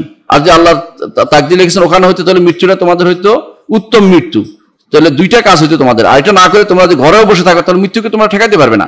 ফাদরাউ আন আনফুসিকুম মাউতা, মৃত্যু তোমাদের ঠেকাও তো দেখি। তাহলে বোঝা গেল যে তারা এতরাজ করছে যে প্রথমত তারা এতরাজ করছে যে আমরা যদি আমাদের আনুগত্য করতো তাহলে তারা মারা পড়তো না, এটা আল্লাহ শরীয়তের উপরে তার তাকদীরের উপরে এতরাজ করছে, আল্লাহ তাআলা তাকদীর নির্ধারণের উপরে এতরাজ করছে, আপত্তি তুলছে। আর যখন তারা বললো যে ওয়াকাদু, তারা নিজেরা অবস্থান করলো ঘরের মধ্যে, তখন তারা আল্লাহর শরীয়তের উপরে এতরাজ করছে যে আমরা জিহাদে না গেলেই তো ভালো, জিহাদে না যাওয়াটাই ভালো তারা মনে করতেছে। জিহাদের উপর আপত্তি তুলছে, জিহাদের কারণে মারা পড়তেছে, যুদ্ধের কারণে মারা পড়ে গেল, তাহলে আল্লাহ শরীয়তের উপরে তারা এতরাজ করছে, দুইটাই তো হারাম, এটা আল্লাহ তাআলা উল্লেখ করেছেন। তো বোঝা গেল যে দুই অবস্থাতেই সর্বাবস্থাতেই উভয়টাই হারাম। যুদ্ধ না করতে হয়তো যদি বলে তাহলে সেটা হয়ে যায় শরীয়তের বিরুদ্ধে, জিহাদের বিরুদ্ধে, শরীয়তের বিরুদ্ধে আপত্তি তোলা। আর যদি বলে যে মৃত্যুর ওখানে গিয়ে মৃত্যুর কারণে আপত্তি তোলা তাহলে এটা আল্লাহ তাকদীরের উপরে আপত্তি তোলা, দুইটাই হারাম। আল্লাহ তাআলা বলছেন যে কুল ফাদরাউ আন আনফুসিকুমুল মাউতা, বলুন হে নবী যে নিজেদের নফস থেকে মৃত্যুকে তোমরা ঠেকাও তো দেখি, ইন কুনতুম সাদিকিন, সত্যবাদী হয়ে থাকলে তোমাদের কথায় যে তোমরা বসে থাকলে তোমরা মারা পড়তে না, তোমরা যুদ্ধে গেলে তোমরা যুদ্ধে না গেলে তোমরা বেঁচে যাইতে, এই দুইটা জিনিসকে তোমরা বলো দেখি, দুইটা সত্য। তোমাদের শরীয়তের উপরে তোমাদের আপত্তি তুলছ আর আল্লাহর তাকদীরের উপরে আপত্তি তুলছ, দুইটাই সত্য না, কারণ তোমরা নিজেদের তোমরা কখনো নিজেদেরকে মৃত্যু থেকে বাঁচাতে পারে নাই। এরপর আমাদের দুইটা আয়াতের ব্যাখ্যা আমরা করেছি, দুইটা আয়াত শেখ নিয়ে এসেছেন। এরপর আমাদের শেখ আরেকটি হাদিস নিয়ে এসেছেন, হাদিসটি হচ্ছে অফিস সাহিহ। আমরা আগেও বলেছি ফিস সাহিহ বলতে শেখ বুঝান বুখারী মুসলিমে বা অথবা হাদিসটি সহিহ বুঝান, এর উভয় অর্থে শুদ্ধ, অর্থাৎ হাদিসটি সহিহ যে কোনো ভাবে হোক। আন আবি হুরায়রা রাদিয়াল্লাহু আনহু আন্না রাসূলুল্লাহ সাল্লাল্লাহু আলাইহি ওয়াসাল্লাম قال আবু হুরায়রা বর্ণিত তিনি বলেন রাসূলুল্লাহ সাল্লাল্লাহু আলাইহি ওয়াসাল্লাম বলেছেন আহরিস আলা মা ইয়ানফাউকা ওয়াস্তাইন বিল্লাহি ওয়া লা তা'জাজান, যা তোমার উপকার দিবে তা করতে তুমি সচেষ্ট থাকো, সবসময় চেষ্টা করতে থাকো। ওয়াস্তাইন বিল্লাহ, আল্লাহর সাহায্য তোমরা কামনা করো সবসময়, অর্থাৎ এই কাজ করার ক্ষেত্রে আল্লাহ সাহায্য কামনা, কোনো কাজেই আল্লাহ সাহায্য ব্যতীত সংগঠিত হবে না, এটা তোমার বিশ্বাস করো। আল্লাহ সাহায্য করবে, যে কোনো কাজ উপকার তুমি দেখছো এটা উপকারে, সেটা তুমি করো। ওয়ালা তা'জাজান, অপারগতা প্রকাশ করো না, যে কোনো কাজ করতে গিয়ে এটা হবে না, এটা আমি করতে পারবো না, বা এটা আমার দ্বারা হবে না, আমি সুতরাং করবোই না। অনেক মানুষ আছে কাজ করার ক্ষেত্রে তাদের উৎসাহ থাকে না, আগ্রহ থাকে না। কেন? হয়তো একবার দুইবার ফেল করেছে, একবার দুইবার কষ্ট করেছে, এরপর করবেই না। এটা রাসূলুল্লাহ সাল্লাল্লাহু আলাইহি ওয়াসাল্লাম নিষেধ করে দিয়েছেন। তিনি বলছেন ওয়ালা তা'জাজান, কখনো সেটা অপারগ হয়ে যেও না। ওয়াইন আসাবাকা শাইউন ফালা তাকুল, যদি তোমার বিপদ হয়ে যায় ফালা তাকুল, বলবে না লাউ আন্নী ফাআলতু কাযা লাকানা কাযা ওয়া কাযা, যদি আমি এটা করতাম তাহলে এটা আর এটা হইতো। ওয়ালাকিন কুল, বরং বলো কাদ্দারাল্লাহু মা শাআ ফাআল, আল্লাহ যা তাকদীর লিখছেন সেটাই হয়েছে, আল্লাহ যা চেয়েছেন সেটাই হবে। ফা ইন্না লাউ তাফতাহু আমালা শাইতান, কারণ লাউ এর কারণে শয়তানের কর্মকাণ্ড বেড়ে যায়। এটা আমরা আগে একবার ব্যাখ্যা করেছি, কিন্তু সেটা শেখের কথা, ওখানে আয়াতের ব্যাখ্যা আমরা উল্লেখ করেছি। এখন আমরা সরাসরি হাদিসটার বিস্তারিত ব্যাখ্যা করব। এই জন্য যে হাদিসটার সাথে এই লাউয়ের জড়িত রয়েছে, অর্থাৎ লাউ বলা না বলা জড়িত রয়েছে, এবং এটার সাথে বিধান জড়িত রয়েছে। প্রথমত এই আয়াতটি, যে আমরা দুটি আয়াত উল্লেখ করেছি, এই দুটি আয়াতের সাথে এই অধ্যায়ের কি সম্পর্ক? অধ্যায়ের সম্পর্ক হচ্ছে এটা, এই দুটি আয়াতেই দেখা গেছে যে মুনাফিকরা আল্লাহ তাআলার তাকদীরের উপরে এবং মুনাফিকরা আল্লাহ তাআলার শরীয়তের উপরে আপত্তি করেছিল। আল্লাহ তাআলা সেটা দুইটাকেই খণ্ডন করেছেন। তিনি বলেছেন লা বারাজাল্লাযিনা কুতিবা আলাইহিমুল কাতলু ইলা মাদাজিহিম, ঘরে শুয়ে থাকলেও মৃত্যু আসবে। আবার বলছে ফাদরাউ আনফুসিকুম মাউতা, মৃত্যু তোমরা ঠেকাও তো দেখি, কোনোটাই করতে পারো না। এটা আল্লাহ তাআলা দুইটার উত্তর দিয়েছেন যে লাউ দিয়ে কথা বলা জায়েজ নাই, শরীয়তের উপর আপত্তি তোলা অথবা তাকদীরের উপর আপত্তি তোলা কোনোটাই জায়েজ নাই, এটা তিনি বলেছেন। আর এটা আমাদের অধ্যায়ের সাথে একেবারেই মানানসই, এই জন্য তিনি দুটি আয়াত নিয়ে এসেছেন। এখন আমরা এই বুঝতে পারছি যে কখনো ঈমানদার কখনো এইভাবে বলে না। ঈমানদারের কাজই হচ্ছে সবসময় ঈমানদার আল্লাহ তাআলার কর্ম, আল্লাহ তাআলা তার জন্য যা লিখেছেন এটা উপরে সবসময় সন্তুষ্টি প্রকাশ করে। এর নাম হচ্ছে আর রিদা বিল কাদা, ফয়সালার উপরে সন্তুষ্টি প্রকাশ করে, আল্লাহ তাআলার শরীয়তের উপরে সন্তুষ্টি প্রকাশ করে। দুইটাই ঈমানদার সবসময় দুইটাই করে। এই জন্য সকালবেলা উঠে আপনি ঘুম থেকে উঠে বলেন রাদিতু বিল্লাহি রাব্বান ওয়া বিল ইসলামি দীনান ওয়া বি মুহাম্মাদিন সাল্লাল্লাহু আলাইহি ওয়াসাল্লাম রাসূলা। রাদিতু বিল্লাহি রাব্বান ওয়া বিল ইসলামি দীনান ওয়া মুহাম্মাদ সাল্লাল্লাহু আলাইহি ওয়াসাল্লাম, আমি রব মেনে, দিন মেনে এবং শরীয়ত মেনে, এই ইসলাম মেনে, মুহাম্মদ সাল্লাল্লাহু আলাইহি ওয়াসাল্লামকে নবী মেনে আমি আল্লাহর উপর সন্তুষ্ট। অর্থাৎ আপনি রিদা বিল কাদা, আল্লাহ যা আমার জন্য শরীয়ত দিয়েছেন যেটা আমি সন্তুষ্ট, আমি অন্য কোনো শরীয়ত দ্বারস্থ হব না। কাফের নাসারা ইহুদি নাসারাদের কোনো শরীয়তের দিকে আমি তাকাবো না, আমার নিজের শরীয়ত পরিপূর্ণ, এটাই আমি সন্তুষ্টি প্রকাশ করছি, আমার এটা যথেষ্ট। এটা ঈমানদারকে শিখিয়ে দিয়েছেন রাসূলুল্লাহ সাল্লাল্লাহু আলাইহি ওয়াসাল্লাম এটা বলতে। ঠিক অনুরূপ বিকেলের দোয়া তো এটা বলেন আপনি, বিকেলের দোয়া তো এটা বলেন, ঠিক আজানের সময় এটা বলেন আপনি। আজানের যখন বলা হয় আশহাদু আন্না মুহাম্মাদার রাসূলুল্লাহ, তখন আপনি বলেন ওয়া আনা আশহাদু আন্না মুহাম্মাদার রাসূলুল্লাহ রাদিতু বিল্লাহি রাব্বান ওয়া বি মুহাম্মাদিন সাল্লাল্লাহু আলাইহি ওয়াসাল্লাম নবিয়ান ওয়া বিল ইসলামি দীনান। এটা আপনি বলেন, সেখানে একটু আগ পিছ আছে, সেটা সেভাবে আপনি খেয়াল রেখে বলেন। কেন এই তিনটা বারবার বলেন? কেন এটা একদিন ঈমানদার সবসময় বলে, এবং রাসূলুল্লাহ সাল্লাল্লাহু আলাইহি ওয়াসাল্লাম বলেছেন মান রাদিয়া বিল্লাহি রাব্বান ওয়া বিল ইসলামি দীনান ওয়া বি মুহাম্মাদিন সাল্লাল্লাহু আলাইহি ওয়াসাল্লাম নবিয়ান, যে ব্যক্তি এটা বলবে জান্নাতে প্রবেশ করবে। কেন বলা হয়েছে? কারণ হচ্ছে এইটা জান্নাতে যাওয়ার একটা মাধ্যম, কারণ এইটার মাধ্যমে তার শরীয়তকে মেনে নিয়েছে, তাকদীরকে মেনে নিয়েছে, আল্লাহকে মেনে নিয়েছে, রাসূলকে মেনে নিয়েছে, দ্বীনকে মেনে নিয়েছে। এটাই তো উদ্দেশ্য। একজন মানুষ কবরে যখন তাকে প্রশ্ন করা হবে এই তিনটি প্রশ্নের উত্তর কিন্তু এইভাবেই হবে, তাকে তিনটি প্রশ্ন উত্তর দিতে হবে। এটা কি? মান রব্বুকা ওয়া মা দীনুকা ওয়া মান নাবিয়ুকা। এই তিনটি জিনিস দুনিয়াতে যদি কেউ সন্তোষ প্রকাশ করে, কবরে গেলেও সেটা সন্তোষ প্রকাশ করতে বা উত্তর দিতে পারবে। এবং সেটাই হচ্ছে শিক্ষা দিয়েছে রাসূলুল্লাহ আমাদেরকে। এর অর্থ হচ্ছে আমাদের প্রত্যেকটি কাজে রিদা বিল কাদা থাকতে হবে। এই জন্য ওয়া আসআলুকা রিদা বাদাল কাদা, এটা একটা দোয়া, সকালবেলা 11টি দোয়ার মধ্যে একটি দোয়া। এটা প্রতি সালাতের মধ্যে শেষে বৈঠকে 11টি দোয়ার মধ্যে এটা একটি, ওয়া আসআলুকা রিদা বাদাল কাদা। আর আপনার কাছে আমরা চাই যে আপনি যে কোনো ফয়সালা দিবেন এরপরে যেন আমি সন্তোষ প্রকাশ করি এটার মধ্যে। এটা হচ্ছে ঈমানদারের কাজ। এটা ঈমানদার সবসময় এই জন্য আল্লাহ তাআলাকে রব হিসেবে মেনে সে মনে করবে যে আল্লাহ তাআলা যেটা দিয়েছেন এটা আমার জন্য অবশ্যই উত্তম, অবশ্যই ভালো, এটার মধ্যে কোনো খারাপ বলতে কোনো কিছু নেই। সুতরাং একজন মানুষ যখন এইটার মধ্যে থাকে সে কিন্তু সবসময় তাকদীরের সাথে থাকে, তাকদীরকে মেনে নিয়ে চলে। রাসূলুল্লাহ সাল্লাল্লাহু আলাইহি ওয়াসাল্লাম এটাকে ব্যাখ্যা করে বুঝিয়েছেন। তিনি বলেছেন আজাবাল লিআমরিল মুমিন ইন্না আমরাহু কুল্লাহু খায়র। আমি আশ্চর্য হচ্ছি ঈমানদারের কর্ম নিয়ে। ঈমানদারের প্রত্যেকটি কাজ ভালো, ঈমানদারের কোনো খারাপ কিছুই নেই। ইন আসাবাতহু দাররা সাবারা ফাকানা খায়রাল লাহু। তার যদি কোনো ক্ষতিকর কিছু আসে সে কি করে? সবর করে, এটা তার জন্য কল্যাণকর হয়। ওয়াইন আসাবাতহু সাররা শাকারা ফাকানা খায়রান লাহু, যদি ভালো কিছু পায় সে শুকরিয়া আদায় করে, এটাও তার জন্য কল্যাণকর। তাহলে ইমানদার কখনো খারাপ কিছু নেই। ওয়ালাইসা যালিকা ইল্লাল মুমিন, অন্য হাদিসে রাসূলুল্লাহ সাল্লাল্লাহু আলাইহি ওয়াসাল্লাম বলেছেন ইমানদার হতে হবে, তাহলে সেটা পাবে। ইমানদার হলে প্রত্যেকটি কাজ তার জন্য ভালো, কোনোটাকে সে খারাপ ভাবে দেখে না। তাহলে বোঝা গেল যে যে কোনো কাজের জন্য একজন মানুষের দায়িত্ব হচ্ছে, যে কোনো কাজ হয়ে যায় এর মধ্যে সন্তোষ প্রকাশ করা। এই জন্য কেউ যদি ধরেন সফরে বের হয়েছে, তখন ঘটনাচক্রে তার কোনো অসুখ হয়েছে বা ব্যথা পাইছে, এটার কারণে সেজন্য বলে যে আমি যদি সফরে বের না হইতাম, আমি যদি এটা না করতাম, কারণ এটা তার জন্য লেখা হয়েছে সফরে বের হবে এসে, এখানে আর একটু বলার কোনো সুযোগ নাই।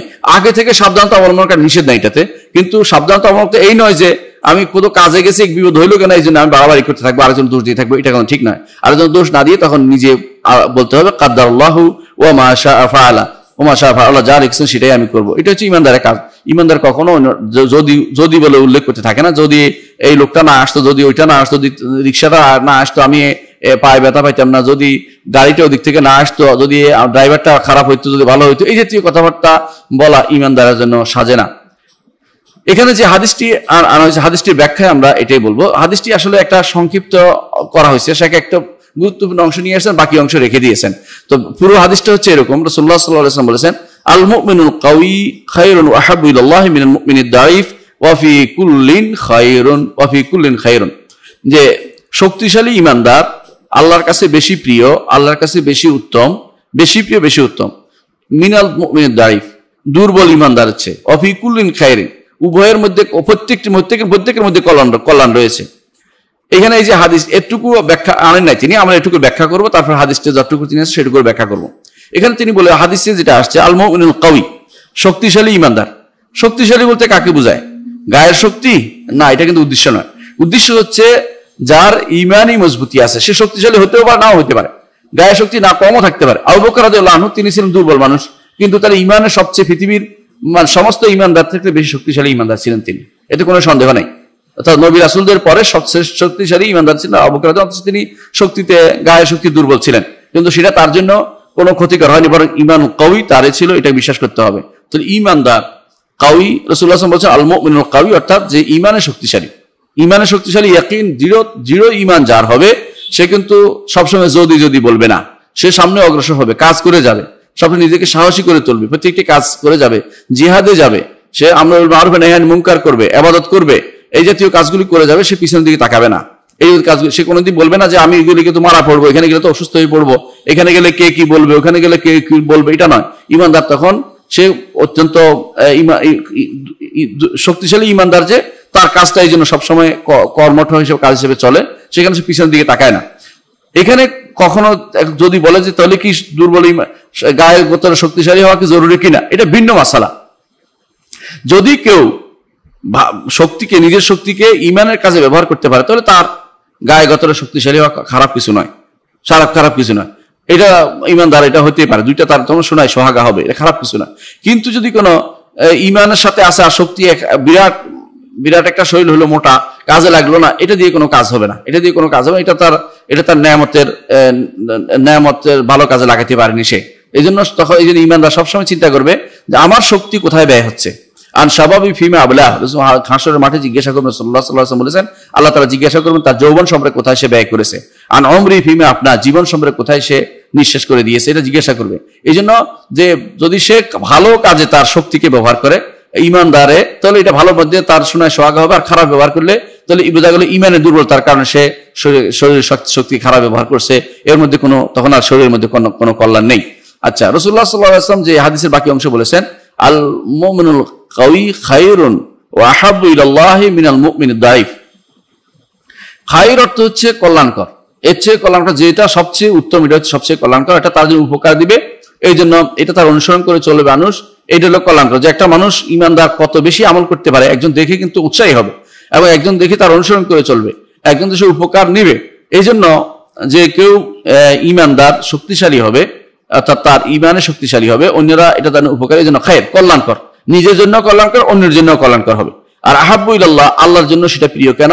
আল্লাহ তাআলা সেটা বেশি বেশি সওয়াব দিবেন, এটার কারণ যদি ইমানটা মজবুত থাকে, বেশি শক্তিশালী থাকে ইমানটা, আল্লাহ তাআলা তাকে সেটা সওয়াব দিবেন।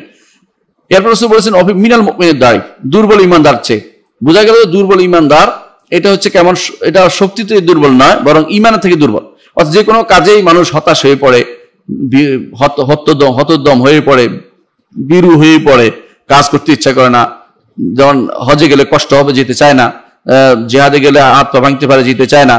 কোনো মানুষকে খারাপ, কোনো মানুষের সম্পর্ক নষ্ট হয়ে মনে করে তাকে আমরুল মারুফ নাহি আনিল মুনকার বলে না, সৎ কাজ আর দশ কাজের নিষেধ কথা বলে না। কারণ যদি বলে যে আমার সম্পর্ক খারাপ হয়ে যাবে, সম্পর্ক ঠিক রাখি, অথবা আমাকে খারাপ জানবে ইত্যাদি মনে করে, তাহলে বোঝা গেল তার ইমানের মধ্যে দুর্বলতা রয়েছে।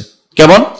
রাসূলুল্লাহ সাল্লাল্লাহু আলাইহি ওয়াসাল্লাম বলেছেন, মান রাআ মিনকুম মুনকারান ফালিয়ুগাইয়িরহু বিয়াদিহি, তোমাদের মধ্যে কেউ যদি কোনো খারাপ কিছু দেখে সেজন্য হাত দিয়ে পরিবর্তন করে। ফাইল লাম ইয়াস্তাতি ফাবি কলবি, যদি না পারে তাহলে ফাইল লাম ইয়াস্তাতি ফাবি লিসানি, যদি না পারে তো হাত দিয়ে, মুখ দিয়ে, যদি না পারে মুখ দিয়ে, তাহলে সেজন্য অন্তর দিয়ে হলেও সেটা পরিবর্তন করার চেষ্টা কিন্তু আপনার থাকে। আর তারপর বলেছেন রাসূল ওয়াযালিকা আদআফুল ঈমান, বোঝা গেল এটা হচ্ছে সবচেয়ে দুর্বল ঈমানের পরিচয়। আমাদের বেশিরভাগই এখন দুর্বল ঈমানের পরিচয়, কারণ আমাদের সেই সামর্থ্য নাই। যদি সামর্থ্য থাকার পরেও যদি কোনো একটা দুর্বলতা পথ অবলম্বন করে, তখন সেটা হবে দুর্বল ঈমানের পরিচয়। আর যদি সামর্থ্য থাকে, যতটুকু তার সামর্থ্য অটুকু করলে অটুকু তার ওয়াজিব এবং কর্তব্য আদায় হয়ে যাবে। অনেকে মনে করে থাকে যে বাংলাদেশের মানুষ যেহেতু এখন জিহাদ করছে না, তাদের ঈমান দুর্বল। এটা ঠিক নয়। তার যতটুকু ক্ষমতা আছে ততটুকু করলেই হবে। সেটা কি? সেটা হচ্ছে তার শয়তানের বিরুদ্ধে জিহাদ করতে পারে, তার নিজের নফসের বিরুদ্ধে জিহাদ করতে পারে, এবং মুনাফিকদের বিরুদ্ধে জিহাদ করতে পারে, জালেমদের বিরুদ্ধে জিহাদ করতে পারে। কিন্তু কাফেরদের বিরুদ্ধে জিহাদের তার যেহেতু সামর্থ্য নাই, সেখানে তার যতটুকু করছে অতটুকুই তার পূর্ণ ঈমানের পরিচয়। এখানে কোন দুর্বল ঈমানের পরিচয় না। দুর্বল ঈমানের পরিচয় হবে ওই সময় যখন সে তার সামর্থ্য থাকে সত্ত্বেও যাচ্ছে না। জিহাদের জন্য ডাকা হয়েছে রাষ্ট্রপ্রধানের থেকে, অথবা কোনো গ্রহণযোগ্য প্রতিনিধি থেকে, অথবা জিহাদ কায়েম হয়ে রয়েছে, অথবা ডাকতেছে সারা দুনিয়ার মানুষকে ডাকা হচ্ছে, আসুন আল্লাহর রাস্তায় জিহাদ করুন কাফেরদের বিরুদ্ধে, তখন যাওয়া হচ্ছে না।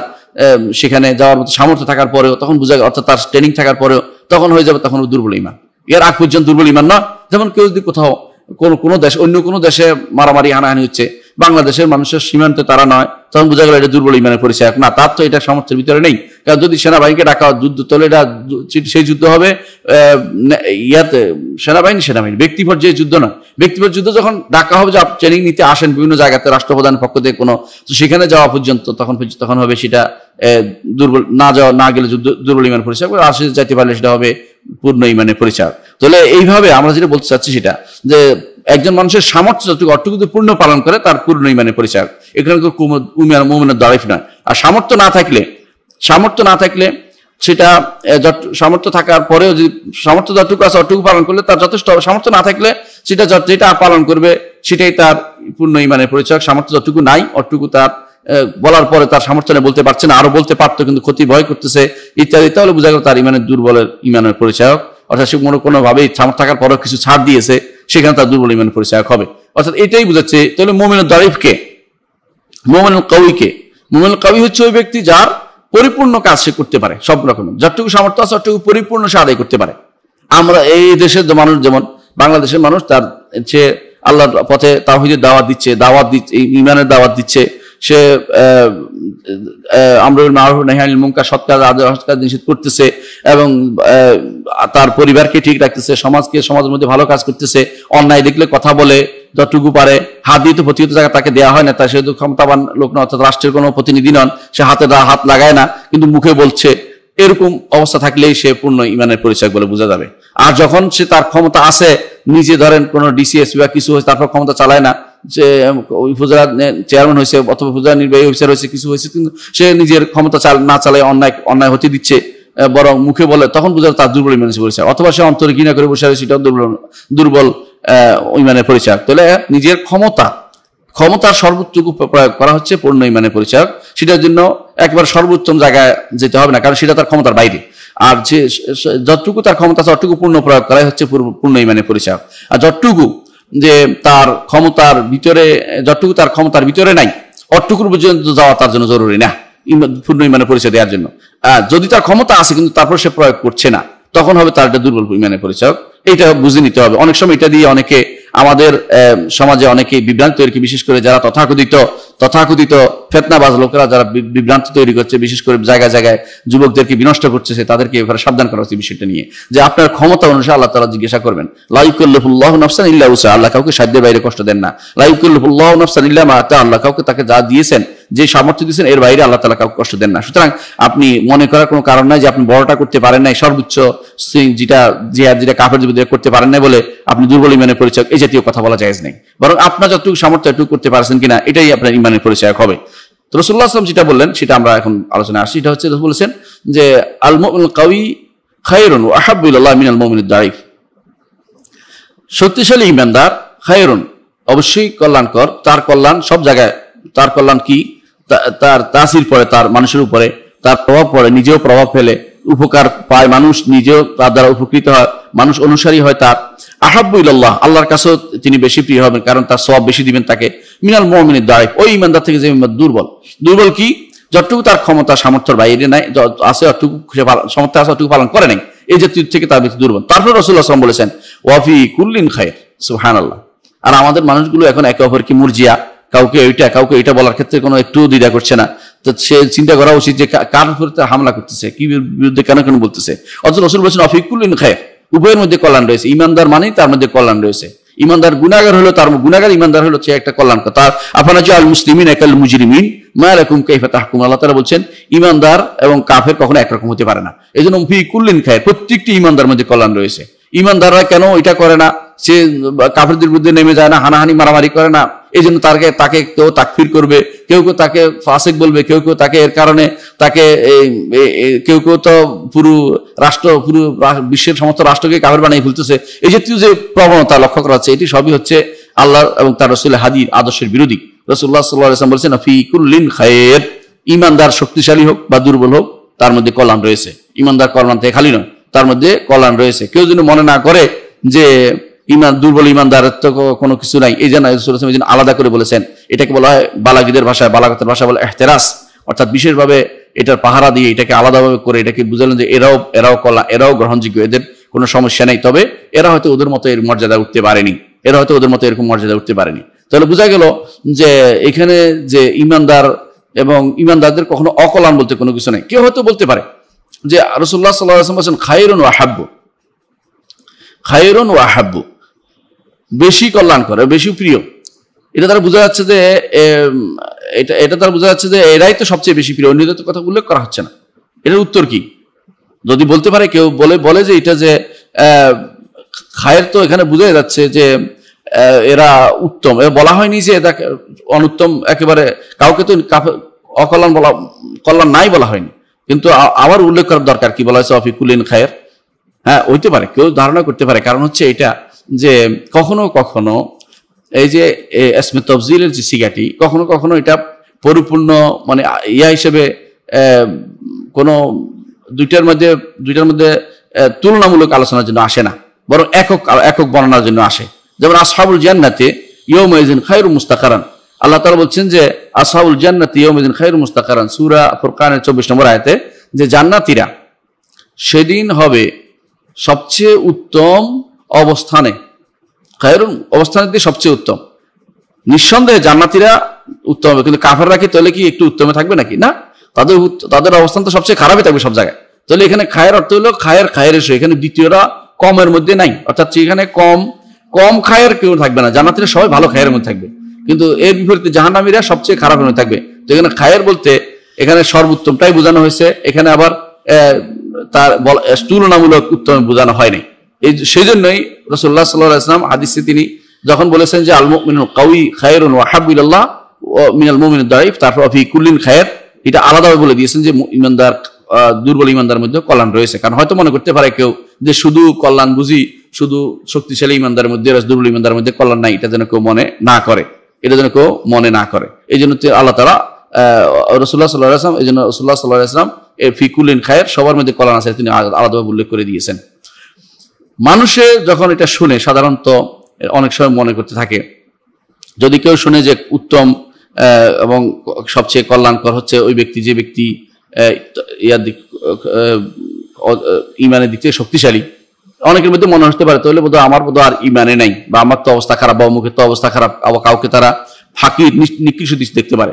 এই জন্য আল্লাহ রাসূল সাল্লাল্লাহু আলাইহি ওয়াসাল্লাম বলেছেন ফি কুল্লিন খায়র, যে না তুমি এরকম মনে করার নাই, এরা উত্তম, ঠিক আছে, তুমি একেবারে অধম নাও, তোমারও কিছু না কিছু তোমার মধ্যেও কল্যাণ রয়েছে। আমরা এরকম একটা উদাহরণ দেখতে পাই রাসূলুল্লাহ আল্লাহ তাআলা কোরআন আয়াতে, সেখানে আল্লাহ তাআলা বলছেন লা ইয়াস্তাওয়ি মিনকুম মান আনফাকা মিন ক্বাবলিল ফাতহি ওয়া কাতাল উলাইকা আ'যামু দারাজাতাম মিনাল্লাযিনা আনফাকু মিন বা'দ ওয়া কাতালু ওয়া কুল্লান ওয়া'দাল্লাহুল হুসনা। লা ইয়াস্তাওয়ি মিনকুম মান আনফাকা মিন ক্বাবলিল ফাতহি, তোমাদের মধ্যে যে কেউ ফতে মক্কার আগে, মক্কা বিজয়ের আগে খরচ করছে সে সমান হবে না। যে কেউ তোমাদের মধ্যে মক্কা বিজয়ের আগে খরচ করেছে, মক্কা বিজয়ের আগে যুদ্ধ করেছে, সে দুইজন একরকম হবে না। কার মতো একরকম হবে না? যারা পরে আল্লাযীনা আনফাকু মিন বা'দ ওয়া কাতালু, যারা যুদ্ধ মক্কা বিজয়ের পরে যুদ্ধ করেছে, মক্কা বিজয়ের পরে যারা খরচ করেছে আল্লাহর রাস্তায়, তা কখনো একরকম হবে না। আল্লাহ তাআলা বলছেন উলাইকা আ'যামু দারাজা, যারা আগে করেছে, মক্কা বিজয়ের আগে যারা ইসলাম, তাদের দরজাটা অনেক উপরে, মর্যাদা অনেক উপরে, তাদের মর্যাদা অনেক উপরে। এরপর আল্লাহ তাআলা বলছেন ওয়া কুল্লান ওয়া'দাল্লাহুল হুসনা, আল্লাহ এদের প্রত্যেকের জন্যই হোসনার ওয়াদা করেছেন। হোসনা কি? জান্নাতের ওয়াদা করেছেন, উত্তম প্রতিদানের ওয়াদা করেছেন, উত্তম প্রতিদান জান্নাত। আল্লাহ তাআলা এই জন্য সাহাবায়ে কেরাম সবাই জান্নাতি। দুর্ভাগ্যবশত কিছু মানুষকে দেখা যায় মুআবিয়া রাদিয়াল্লাহু আনহু সম্পর্কে উচ্চবাচ্য করে, তারা বলে যে দুর্ভাগ্য তাদের, এটা এরা নিজেদের ক্ষতি করেছে, কারো কোনো ক্ষতি করবে না। মুআবিয়া রাদিয়াল্লাহু আনহু জান্নাতি, এরা জান্নাতি বলে আল্লাহ তাআলা সার্টিফিকেট দিয়ে দিয়েছেন, কুল্লান ওয়া'দাল্লাহুল হুসনা। আল্লাহ তাআলা প্রত্যেকটি সাহাবীকে জান্নাতের সুসংবাদ দিচ্ছেন, সুতরাং এদের প্রত্যেকে জান্নাতে চলে যাচ্ছে, অথচ এদের দ্বারা কেউ ধ্বংস হয়ে যাচ্ছে, এদের দ্বারা কেউ ধ্বংস হয়ে যাচ্ছে। কিরকম?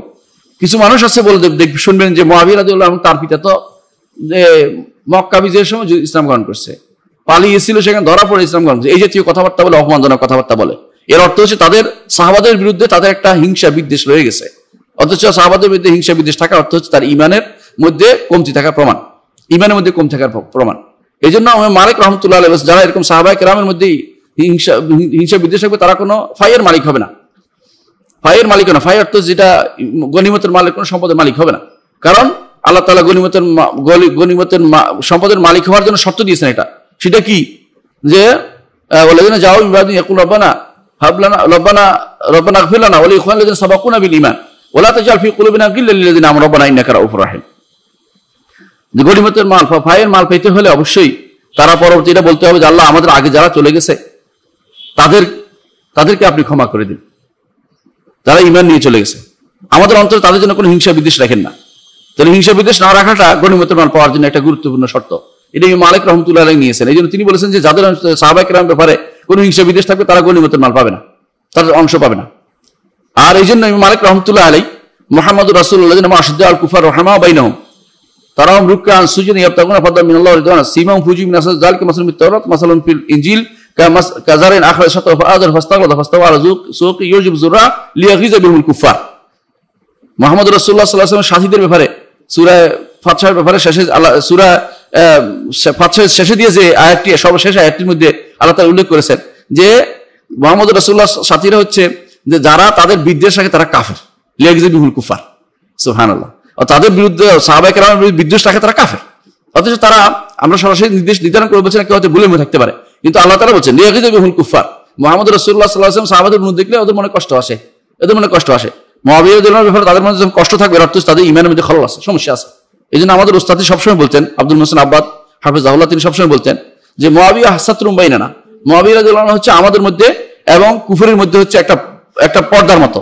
যে ব্যক্তি পর্দা ছিদ্র করবে সে কাফের হয়ে যাবে ধীরে ধীরে। এই জন্য অনেকেই দেখা যায় মুআবিয়া রাদিয়াল্লাহু আনহু ব্যাপারে উচ্চবাচ্য করে, এরা হচ্ছে পথভ্রষ্ট, দিকভ্রান্ত, এদের ব্যাপারে আমাদের সাবধান থাকতে হবে, এদেরকে সাবধান করতে হবে যে আপনি সাহাবায়ে কেরামের কথা বলার কোনো অধিকার রাখেন না।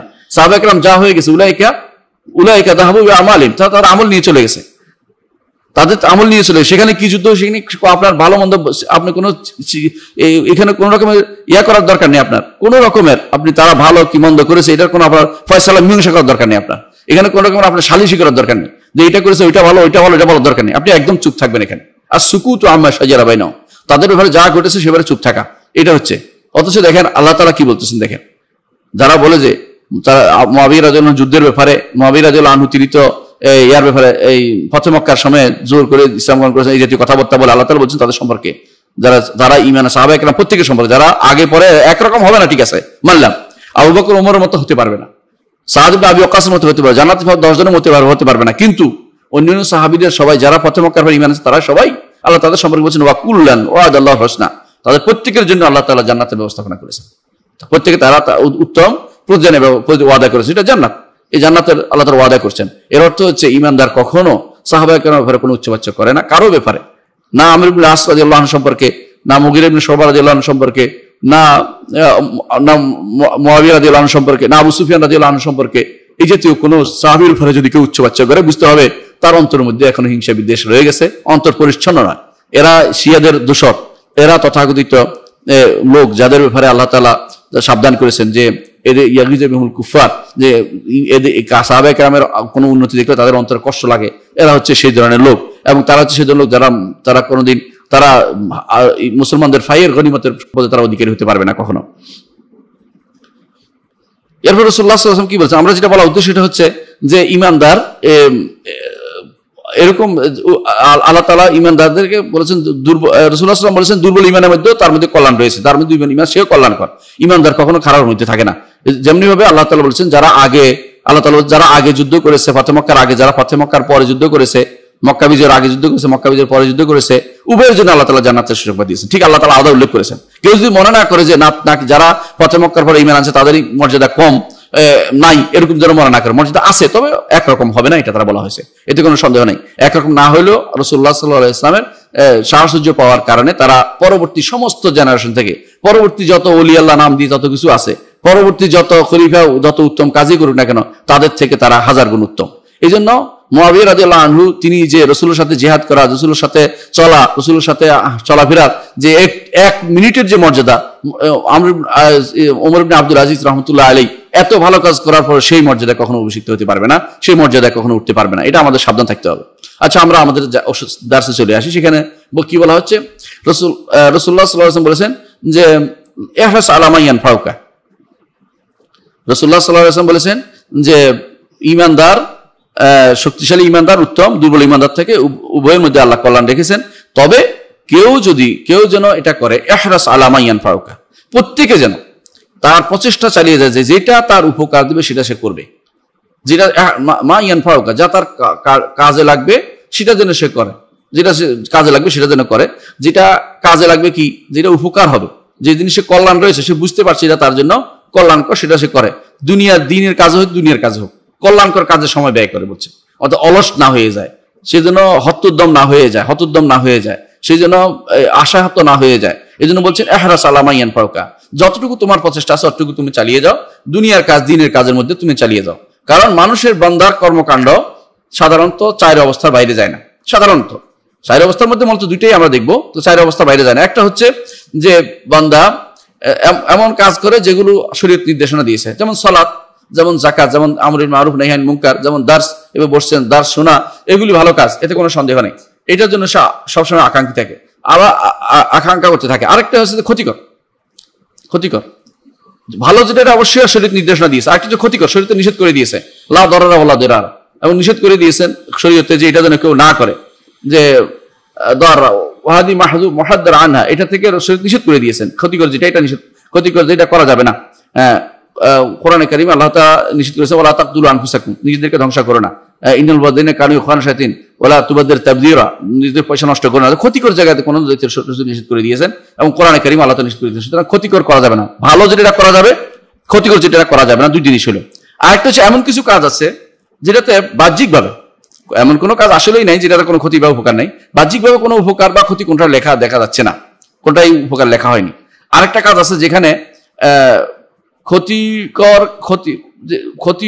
ক্ষতি আছে, যেখানে উপকারও আছে, ক্ষতিও আছে। তাহলে 4 রকম হলো। একটা হলো শুধু উপকারী, এটা করতে হবে, যেটা ক্ষতিকর এটা করা যাবে না। আরেকটা হচ্ছে যেটাতে উপকারও আছে কিছু, ক্ষতিও আছে কিছু।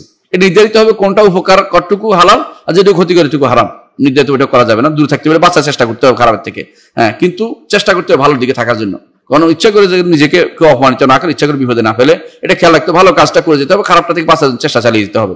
আরেকটা আছে যেখানে উপকারও বা ক্ষতি কোনোটা স্পষ্ট হচ্ছে না, যেখানে এরকম জিনিস পাবেন সেখানে শরীয়তের কোনো আদেশ নিষেধ নাই। কারণ এখানে শরীয়তে এখানে বলা হয়নি ভালো মন্দ কোনটা, আপনি পানি খাবেন কি খাবেন না, এটা ভালো মন্দ কোনটাই আপনার প্রয়োজন নেই। আপনি যদি বলেন যে উপকার আছে পানি খাবেন, উপকার নাই এখানে খাবেন না, খারাপ মনে করলে এখানে খাবেন না। অর্থাৎ এমন সাধারণত এরকম জিনিসগুলো তখন এর পরিণতি কি এটার উপর নির্ভর করবে, সর্বশেষ পরিণতি কি হবে এটার উপর নির্ভর করবে। দুনিয়ার মানুষ এখন রাজনীতি করে, এটা ওসিলা হিসেবে, মাধ্যম হিসেবে। রাজনীতি কোনো শরীয়তের বিধান না। অনেকে রাজনীতিকে ফরজ বানিয়ে নিয়েছে। রাজনীতি, ইসলামী রাজনীতি ফরজ, কেউ কিন্তু বড় বড় আর্টিকেল লিখে বলতেছে, বড় বড় বই লিখে বলতেছে ইসলামী রাজনীতি ফরজ। সুবহানাল্লাহ। রাজনীতি কি জিনিসটা আগে বোঝা দরকার। রাজনীতি কি? রাজনীতি হচ্ছে বড় নীতি, এইটা উদ্দেশ্য নয়। বর্তমান রাজনীতি বলতে যেটা বোঝা, এটা হচ্ছে পলিটিক্স করা। বলে তুই আমাদের পলিটিক্স করে নাকি, কেউ হারাম হারাম কাজ করলে, আকাম করলে বলতে পলিটিক্স করতেছিস তুই আমার সাথে। অর্থাৎ এটা রাজনীতি মানে বুঝে এখন যেটা পলিটিক্স অর্থ হলো হারাম কাজ করা, এটা বোঝানো হচ্ছে। ইসলামী রাজনীতি বলতে এটা বোঝানো হচ্ছে। ইসলামী রাজনীতির মূল জিনিস হচ্ছে দুইটা। একটা হচ্ছে ক্ষমতায় যাওয়ার জন্য একজনকে সিলেক্ট করা, এটা ছাড়া আর কোনো কাজ নেই। দ্বিতীয় কাজ হচ্ছে ক্ষমতা যাওয়ার পরে সুন্দরভাবে আল্লাহর বিধান অনুসারে পরিচালনা করা, এটা ইসলামী রাজনীতি। দুইটা। এজন্য আল্লাহ তাআলা এটা উল্লেখ করেছেন। একটা হচ্ছে, দুইটা উল্লেখ করে দিয়েছেন। একটা হচ্ছে ইন্নাল্লাহ ইয়া আইয়ুহাল্লাযীনা আমানু আতিউল্লাহ ওয়া আতিউর রাসূলা ওয়া উলি আমরি মিনকুম। আল্লাহ এবং তার রাসূল আনুগত্য করতে, উলি আমর ইতাআত করতে বলেছেন। আবার উলিল আমর কি বলেছেন? ইন্নাল্লাহ ইয়ামুরুকুম আন তুআদ্দুল আমানাতি ইলা আহলিহা। দুইটা আয়াত, পরপর দুইটা আয়াত আল্লাহ তাআলা পুরো রাজনীতিকে একসাথে করে দিয়েছেন, উল্লেখ করে দিয়েছেন। অর্থাৎ ক্ষমতায় যাওয়ার আগে কারা ক্ষমতা যাবে চেষ্টা চালানো ভালো মানুষকে ক্ষমতায় দিতে, ক্ষমতায় যাওয়ার পরে যারা ক্ষমতা যাবে তাদেরকে তার গাইড করা, তাদেরকে পরিচালনা করা, তারা যেন সঠিক পথ চলে তাদেরকে দেখা দেয়, এটাই ইসলামী রাজনীতি। এর বাইরে ইসলামী রাজনীতি বলতে সারাক্ষণকে এটা বানাবো এটা বানাবো, এবং এটাকেই ওসিলাকেই মাধ্যমটাকে আমি এখন ক্ষমতা, এখন মূল জিনিস বানিয়ে নিয়েছি। অনেকে এটার জন্য যাকাত দিচ্ছে দুর্ভাগ্যবশত, যাকাত ব্যবহার করতেছে, অনেকে এটাকেই মূল মনে করতেছে। অথচ এটা মাধ্যম, ওসিলা। ওসিলা যদি কোনো মূল উদ্দেশ্য ভালো হয়, ওসিলা হালাল হয়, কিন্তু ওসিলা ওয়াজিব ফরজ হয়ে যায় না। কিন্তু এটা ওসিলা ফরজ করে বানিয়ে নিচ্ছেন। অনেকে এটার জন্য ওসিলাটাকে গায়া মনে করছেন, ওসিলাটাকে মূল জিনিস মনে করে বসে আছেন। জানতে হবে পার্থক্যটা কোথায়, ওসিলা কোনটা, কোনটা মাধ্যম, আর কোনটা মূল জিনিসটা পার্থক্য করতে হবে। ওসিলা কখনো ওসিলা মাধ্যম যেটা কোনো কিছু যাওয়ার মাধ্যমটা, ওয়াসিতা যেটা, এটাকেই যদি কোনো কেউ মূল জিনিস মনে করে বসেন। একজন মানুষ হজে যাবে, হজটা তার উদ্দেশ্য। এখন যদি মনে করেন যে বিমানের সহায়তা সওয়াবের কাজ, তাহলে গুনাহ হবে। এটা বিমানের কাজ সওয়াবের কাজ না। বিমানে যদি হজ যেতে পারেন ভালো, বিমানে যদি কোনো আপনি থাইল্যান্ড যান খারাপ কাম করতে, তাহলে গুনার কাজ। ব্যাংকক যান, তাহলে বুঝে গেল আপনি বিমানের সহায়তাকে আপনি ওসিলা হিসেবে গায়া মনে করবেন না। তাহলে আপনি রাজনীতি করেন দুনিয়ার বুকে, এখন যেটা রাজনীতি বলে পরিচিত, সেটা হচ্ছে একে অপরের কিভাবে ক্ষমতা যাওয়া চিন্তা ভাবনা করা। এটা আপনি যদি কোনো ভালোভাবে যেতে পারেন, এটা আপনার একটা ওসিলা মাধ্যম। যাওয়ার পরে আপনার সেটাকে সওয়াব পাবেন বা নির্ধারণ হবে, এটার জন্য আপনি সওয়াব কিছু পাবেন না তখন পর্যন্ত আপনি কোনো ভালো কাজ করতে না পারেন। কিন্তু এখন মূল গায়া যেটা শরীয়তের, এটা হচ্ছে প্রত্যেকেই দিনের উপর থাকতে হবে, দিন পরিচালনা করতে হবে, দিন সম্পর্কে মানুষকে জানাতে হবে, দাওয়াত এবং প্রচার, দিন, তাওহীদ এগুলো নিয়ে আলোচনা করা, এগুলি পড়ানো, এগুলি হচ্ছে মূল কাজ। এগুলি না করে সারাক্ষণ শুধু রাজনীতি নিয়ে যদি আপনি থাকেন, এটাকে ফরজ ওয়াজিব বানিয়ে নিয়েছেন, এর অর্থ হচ্ছে আপনি কিন্তু শরীয়তের ওসিলা কোনটা, মাধ্যম কোনটা, শরীয়তের গায়া কোনটা, মূল উদ্দেশ্য কোনটা, মাকাসিদ এবং ওয়াসাইলের মধ্যে পার্থক্য করতে পারে না। আমাদের ভাইদের মধ্যে অনেকের মধ্যে এটা দেখা যায়। এর দুর্ভাগ্যবশত, এবং এটা হচ্ছে এই ইলমের কমতির কারণে, জ্ঞানের কমতির কারণে এগুলি করে থাকে। এর মাধ্যমে অনেকেই ফরজ বানিয়ে নিয়েছে ইসলামী রাজনীতি করা। কৃষি ইসলামী রাজনীতি ফরজ কোথায় হলো, কোথাও ওয়াজিব, কোথায় কোনটা কোনটা ওসিলা, কোনটা একটা কাজের মাধ্যম হিসেবে যাচ্ছে, আর কোনটা একটা একটা কাজের ইয়া হিসেবে যাচ্ছে, মূল উদ্দেশ্য, এটা তারা পার্থক্য করতে পারে না। অনেকে দুর্ভাগ্যবশত ইসলামী রাজনীতির জন্য অনেকে নিয়ে নিছে সালাত, যাকাত, সওম এগুলিকে ওসিলা বানিয়ে ফেলছে। অর্থাৎ সুবহানাল্লাহ, যেটা আল্লাহর কাছে গায়া, যেটা ছিল মূল উদ্দেশ্য, এটাকে বানিয়ে নিয়েছে ওসিলা, যেটা আল্লাহর কাছে, যেটা কোনো মাধ্যম হতে পারে, এটা ভালো হতে পারে, খারাপ হতে পারে। 1000 বছর রাজনীতি করার পরেও যদি কোনো কেউ খারাপের দিকে চলে যায়, অর্থ হলো মূল উদ্দেশ্য খারাপ ছিল। অনেক মানুষ আছে দেখা যায় ইসলামী রাজনীতি করতে করতে একসময় ইসলামী রাজনীতি শুরু করে দিয়েছে। অনেকে শেষে বলে যে আমরা ইসলাম চাই না, অনেকে নাম কেটে দেয়, ইসলামের নাম কেটে ইসলামী শরিয়া বাস্তবায়ন এটা কেটে দেয়, নিজে কেটে দিচ্ছে, কত বড় সাহস, নিজে কেটে দেয়। এর অর্থ হচ্ছে সে এখন ক্ষমতা যাওয়ার জন্য সব রকমের ছাড় দিতে রাজি আছে। প্রয়োজনে কাফের সাথে হাত মিলাবে, হিন্দুর সাথে হাত মিলাবে, প্রয়োজনে নারীর সাথে বসে বসে গল্প করবে।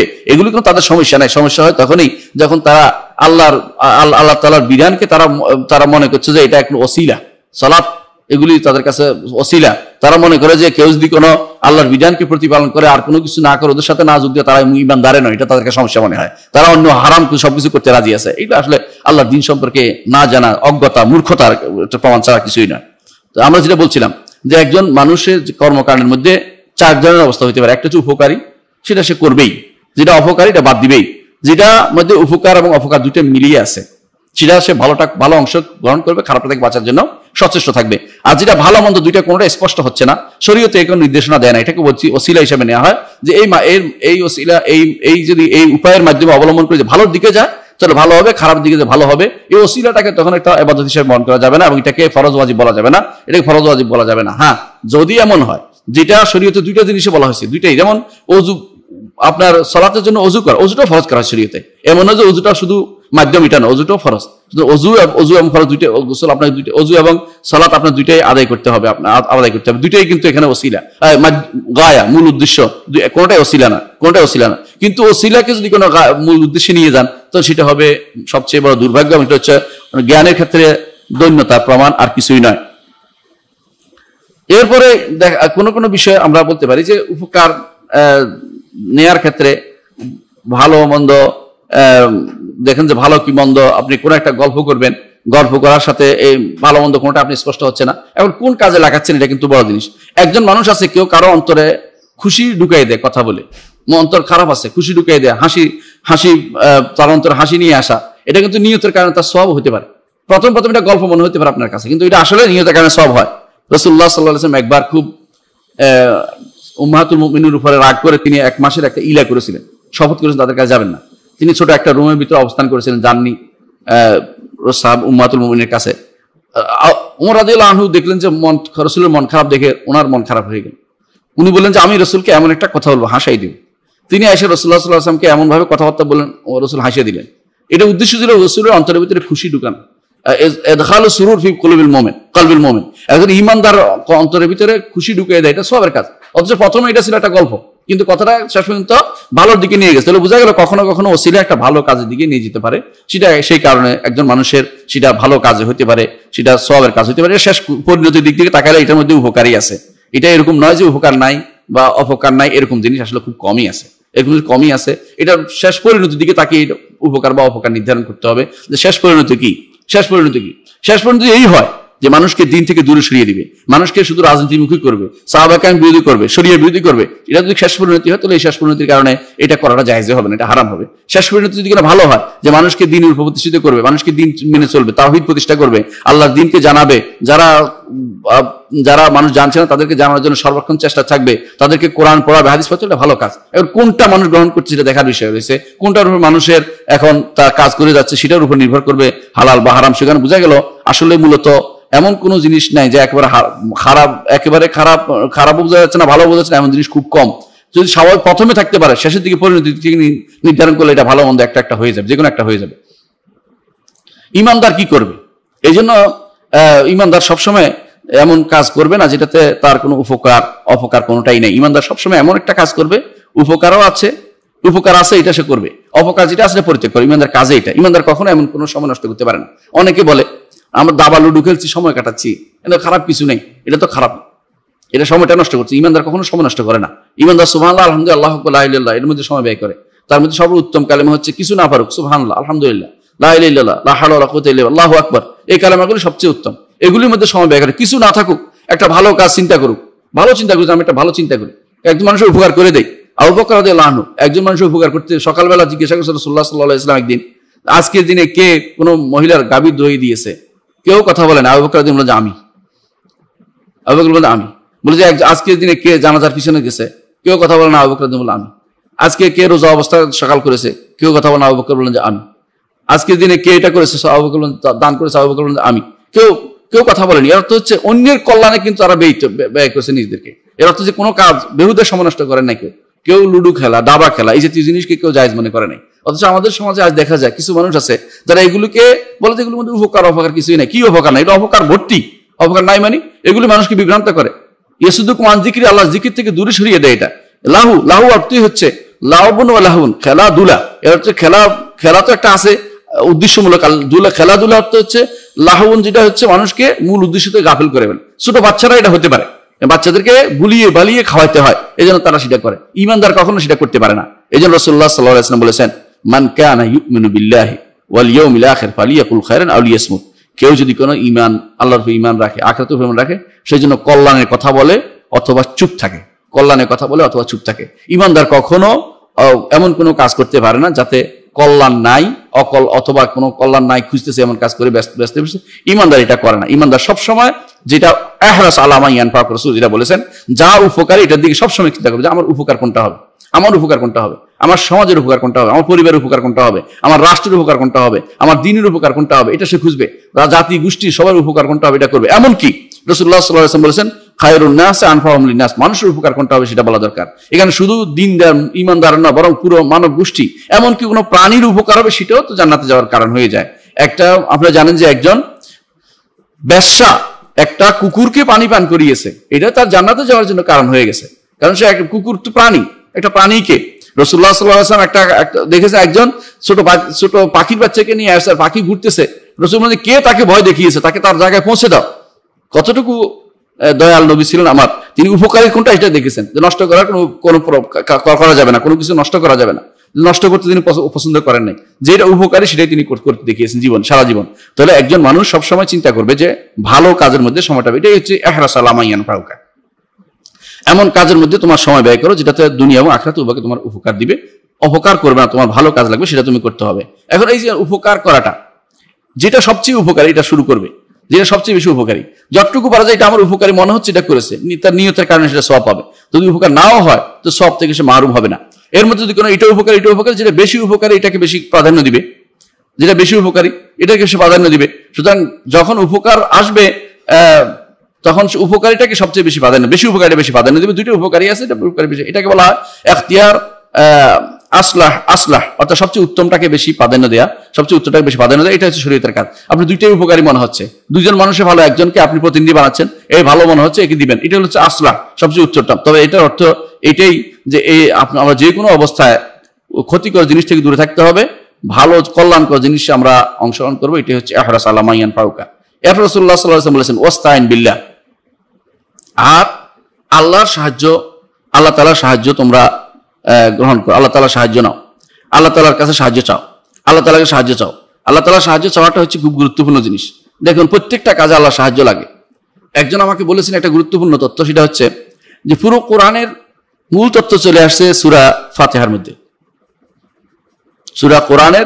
পুরা কোরআনের মূল জিনিস চলে আসছে সূরা ফাতিহার মধ্যে। সেটা কি? পুরা কোরআনের মূল জিনিস কি? আল্লাহর প্রশংসা, রাসূলের অনুসরণ এবং আখিরাতের কথা, পুরোটাই সূরা ফাতিহার মধ্যে আছে। আর সূরা ফাতিহার মূল জিনিস চলে আসছে ইয়াকা না'বুদু ওয়া ইয়াকা নাস্তাইন মধ্যে। পুরা সূরা ফাতিহা পুরোটাই আসছে ইয়াকা না'বুদু ওয়া ইয়াকা নাস্তাইন মধ্যে।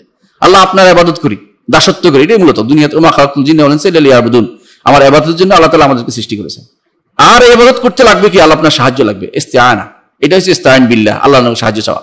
কোনো কাজ আল্লাহর সাহায্য ছাড়া সম্পন্ন হতে পারে না। আলহামদুলিল্লাহি বিনিআমাতি তাতিমুস সালিহাত, আল্লাহর নিয়ামতেই যে কোনো কাজ রাসূলুল্লাহ সাল্লাল্লাহু আলাইহি ওয়াসাল্লাম কমপ্লিট হলে বলতেন এটা, যে কোনো কাজ কমপ্লিট হয় আল্লাহর নিয়ামতের কাজ, আল্লাহর নিয়ামতে সেটা কমপ্লিট হয়ে থাকে। তো আল্লাহর নিয়ামতে কমপ্লিট যে কোনো কাজ, আপনি সালাত আদায় করছেন, আল্লাহর নিয়ামত না হলে করতে পারতেন না, ভুলে যেতেন, ঘুমিয়ে যেতেন, অসুস্থ হইতেন, কোনো একটা ভুল করতে, ওযু না চলে যেত, কোনো কিছু করতেন, শয়তান ভুলে দিত, কিন্তু আল্লাহর সাহায্যের কারণে আপনি সালাতটা আদায় করতে পেরেছেন।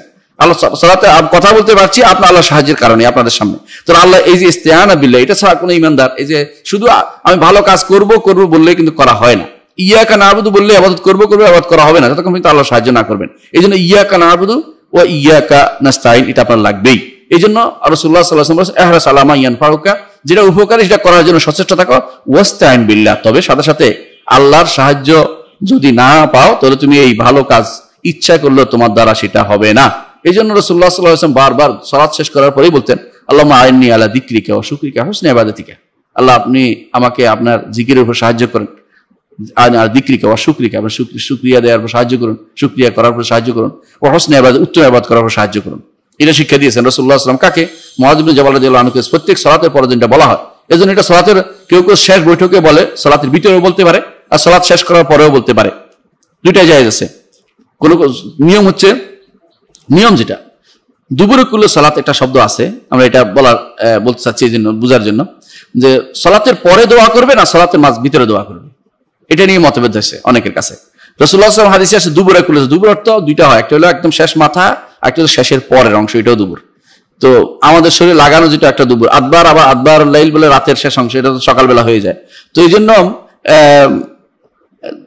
যে শেষে বলতে বুঝাইছে যেটা আমরা যদি কোনো ভালো করে তাকে দেখতে পাবো, রাসূলুল্লাহ সাল্লাল্লাহু আলাইহি ওয়াসাল্লাম দোয়াগুলো সব সালাতের ভিতরে করতেন আর আজকারগুলো সালাতের পরে করতেন। সালাতের মধ্যে শেষ বৈঠকে যতগুলো দোয়া আছে সবগুলো শেষ বৈঠক করার জন্য দোয়াগুলো, আর যেগুলো দোয়ার পরে আছে আজকারগুলো সব সালাতের পরে করার জন্য এভাবে হচ্ছে নির্ধারিত। কেউ যদি কোনো সালাতের ভিতরে না করেন তো এই দোয়াগুলো পরে পড়বেন, এগুলো বাদ দিবেন না, কারণ এই দোয়াগুলো আসলে রাসূলুল্লাহ সাল্লাল্লাহু আলাইহি ওয়াসাল্লাম সাব্যস্ত। এই জন্য দোয়াগুলো শিখে নেওয়া দরকার, দোয়াগুলো যেন দরকার বাদ পড়ে যায় সালাতের ভিতরে, সেজন্য সালাতের পরে হলো এগুলি পড়ে নেয়। আর আজকারগুলি করে, এই দুইটা মিলেই হচ্ছে মূলত কমপ্লিট কোর্স, আজকে দোয়া এবং জিকিরের কমপ্লিট কোর্স। তো সালাতের ভিতরে যদি দোয়াটা আমরা করতে দোয়াটা না করতে পারি, সালাতের পরে দোয়াটা করব, আজকারগুলিও করব, দুইটাই আমি কমপ্লিট করে নেব। তবে সালাতের পর যে জিকিরগুলো সেগুলো করার পরে দোয়াটা করবেন, সব জিকিরগুলো শেষ করার পরে। এই যে ইবনে কাইয়িম রাহমাতুল্লাহ আলাইহি তার জাদুল মাআদে লেখেন যে আগে আজকারগুলো শেষ করবে, তারপর দোয়া করতে পারবে। তো এটা কেন বলছেন? কারণ হচ্ছে দোয়া যেহেতু সে করেনি অথবা করতে পারেনি অথবা বাকি দোয়া রয়ে গেছে, সেটা মিলে সে এখন আল্লাহর কাছে দোয়া করতে পারবে। কিন্তু সালাতের পরে যারা আমরা হাত তুলে উপরের দিকে উঠাচ্ছি, তারা সুন্নাহ বিরোধী কাজ করছে। এটা হচ্ছে রাসূলুল্লাহ সাল্লাল্লাহু আলাইহি ওয়াসাল্লাম আদর্শ বিরোধী। এটা রাসূলুল্লাহ সাল্লাল্লাহু আলাইহি ওয়াসাল্লাম এই কাজটি করেননি কখনো, এটা কোনো প্রমাণিত হয়নি তার থেকে। এখানে যেটা বলছে রাসূলুল্লাহ সাল্লাল্লাহু আলাইহি ওয়াসাল্লাম বলেছেন যে ওয়াস্তাইন বিল্লাহ, আল্লাহর কাছে সাহায্য চাও। এই সাহায্য দুই প্রকার হতে পারে। বলবেন যে আল্লাহুম্মা আইননি, আল্লাহ আপনি আমাকে সাহায্য করেন, অথবা বলবেন লা হাওলা ওয়ালা কুওয়াতা ইল্লা বিল্লাহ, কোনো কাজ করার শুরুতে লা হাওলা ওয়ালা কুওয়াতা ইল্লা বিল্লাহ এটা বললে কিন্তু এটা সাহায্য চাওয়া হয়। আমাদের সময় অনেক সময় লা হাওলা ওয়ালা কুওয়াতা ইল্লা বিল্লাহ পড়ে কি জন্য জানেন? শয়তান তাড়ানোর জন্য। দুর্ভাগ্যবশত আমরা এটাকে ইস্তেরজা বানাই নিয়েছি, অর্থাৎ ইন্না লিল্লাহি ওয়া ইন্না ইলাইহি রাজিউন পর্যায়ে নিয়ে গেছি, অথবা কোনো কিছু মনে করছি যে এটা শয়তান দূরাই দেবো, অর্থাৎ এটা খারাপ কাজ হয়েছে এই জন্য। না, আসলে লা হাওলা ওয়ালা কুওয়াতা ইল্লা বিল্লাহ এটা দোয়া, এটা একটা দোয়া। অর্থাৎ আল্লাহর সাহায্য ব্যতীত, আল্লাহ তাআলার তৌফিক ব্যতীত আমি ভালো কাজ করতে কখনো সম্পন্ন হব না। তিনি যদি কোনো আমাকে সাহায্য করেন তাহলে আমি ভালো কাজ করতে সম্পন্ন হবো, এটা হলো উদ্দেশ্য। তাহলে এটা একটা দোয়া মূলত। এটাকে আপনি ইস্তেরজা বানাই নেওয়া, অর্থাৎ ইন্না লিল্লাহি ওয়া ইন্না ইলাইহি রাজিউন পর্যায়ে নিয়ে যাওয়া, অথবা বিপদের মধ্যে বলা, অথবা শয়তান তাড়ানোর চিন্তা ভাবনা করা, এটা উদ্দেশ্য নয়। উদ্দেশ্য যেন হয় যে এটা আমি যে কোনো কাজের শুরুতে আল্লাহ তুমি সাহায্য করো, অথবা লা হাওলা ওয়ালা কুওয়াতা ইল্লা বিল্লাহ বলে সাহায্য চেয়ে ইস্তেআনা, সাহায্য চেয়ে দোয়াটা করা শুরু করা উচিত। এটা ইস্তেআনার একটা পর্যায়ে হচ্ছে মুখে বলা। সাহায্য সহ আরেকটা মর্যাদা হচ্ছে আপনার অবস্থান দিয়ে। অবস্থান কি? আপনার অন্তরের অবস্থা দেখবে আল্লাহ তাআলা। আপনি যখনই আপনি কোনো কাজে গেছেন, আল্লাহ তুমি সাহায্য, মন থেকে বলবো, মুখে না বললেও মনে আছে এটা, আল্লাহ তোমার সাহায্য দিয়ে আমি সালাত আদায় করবো, তোমার সাহায্য দিয়ে আমি দাস দেবো, তোমার সাহায্য নিয়ে আলোচনা করবো, তোমার সাহায্য নিয়ে আমি আলোচনা শুনবো, উপকৃত হব, দিন শিখবো, তোমার সাহায্য। এই যে একটুকু নিজেকে নিজে আল্লাহর কাছে নিজেকে বিনীতভাবে সুপর্দ করে দেয়া, আল্লাহর কাছে নিজেকে দিনহীন ভাবে উপস্থিত করা এবং নিজের পুরোটা দুর্বল, নিজেকে দুর্বল হিসেবে পেশ করা, আল্লাহ তাআলা তখন এটাও কিন্তু সাহায্য চাওয়া, এটাও সাহায্য চাওয়া। আর যদি অহংকারী হয় তাহলে এটা সাহায্য চাওয়া হলো না, সাহায্য চাওয়া হলো না। এই জন্য এই জাতীয় দোয়া কবুল হবে না, এই জাতীয় সালাত আল্লাহ দোয়া কবুল হবে না। আপনি লেফট রাইট করলেন সালাতের মধ্যে, সালাত লেফট রাইট বুঝেন তো? কিছু মানুষ লেফট রাইট করে না, আল্লাহু আকবার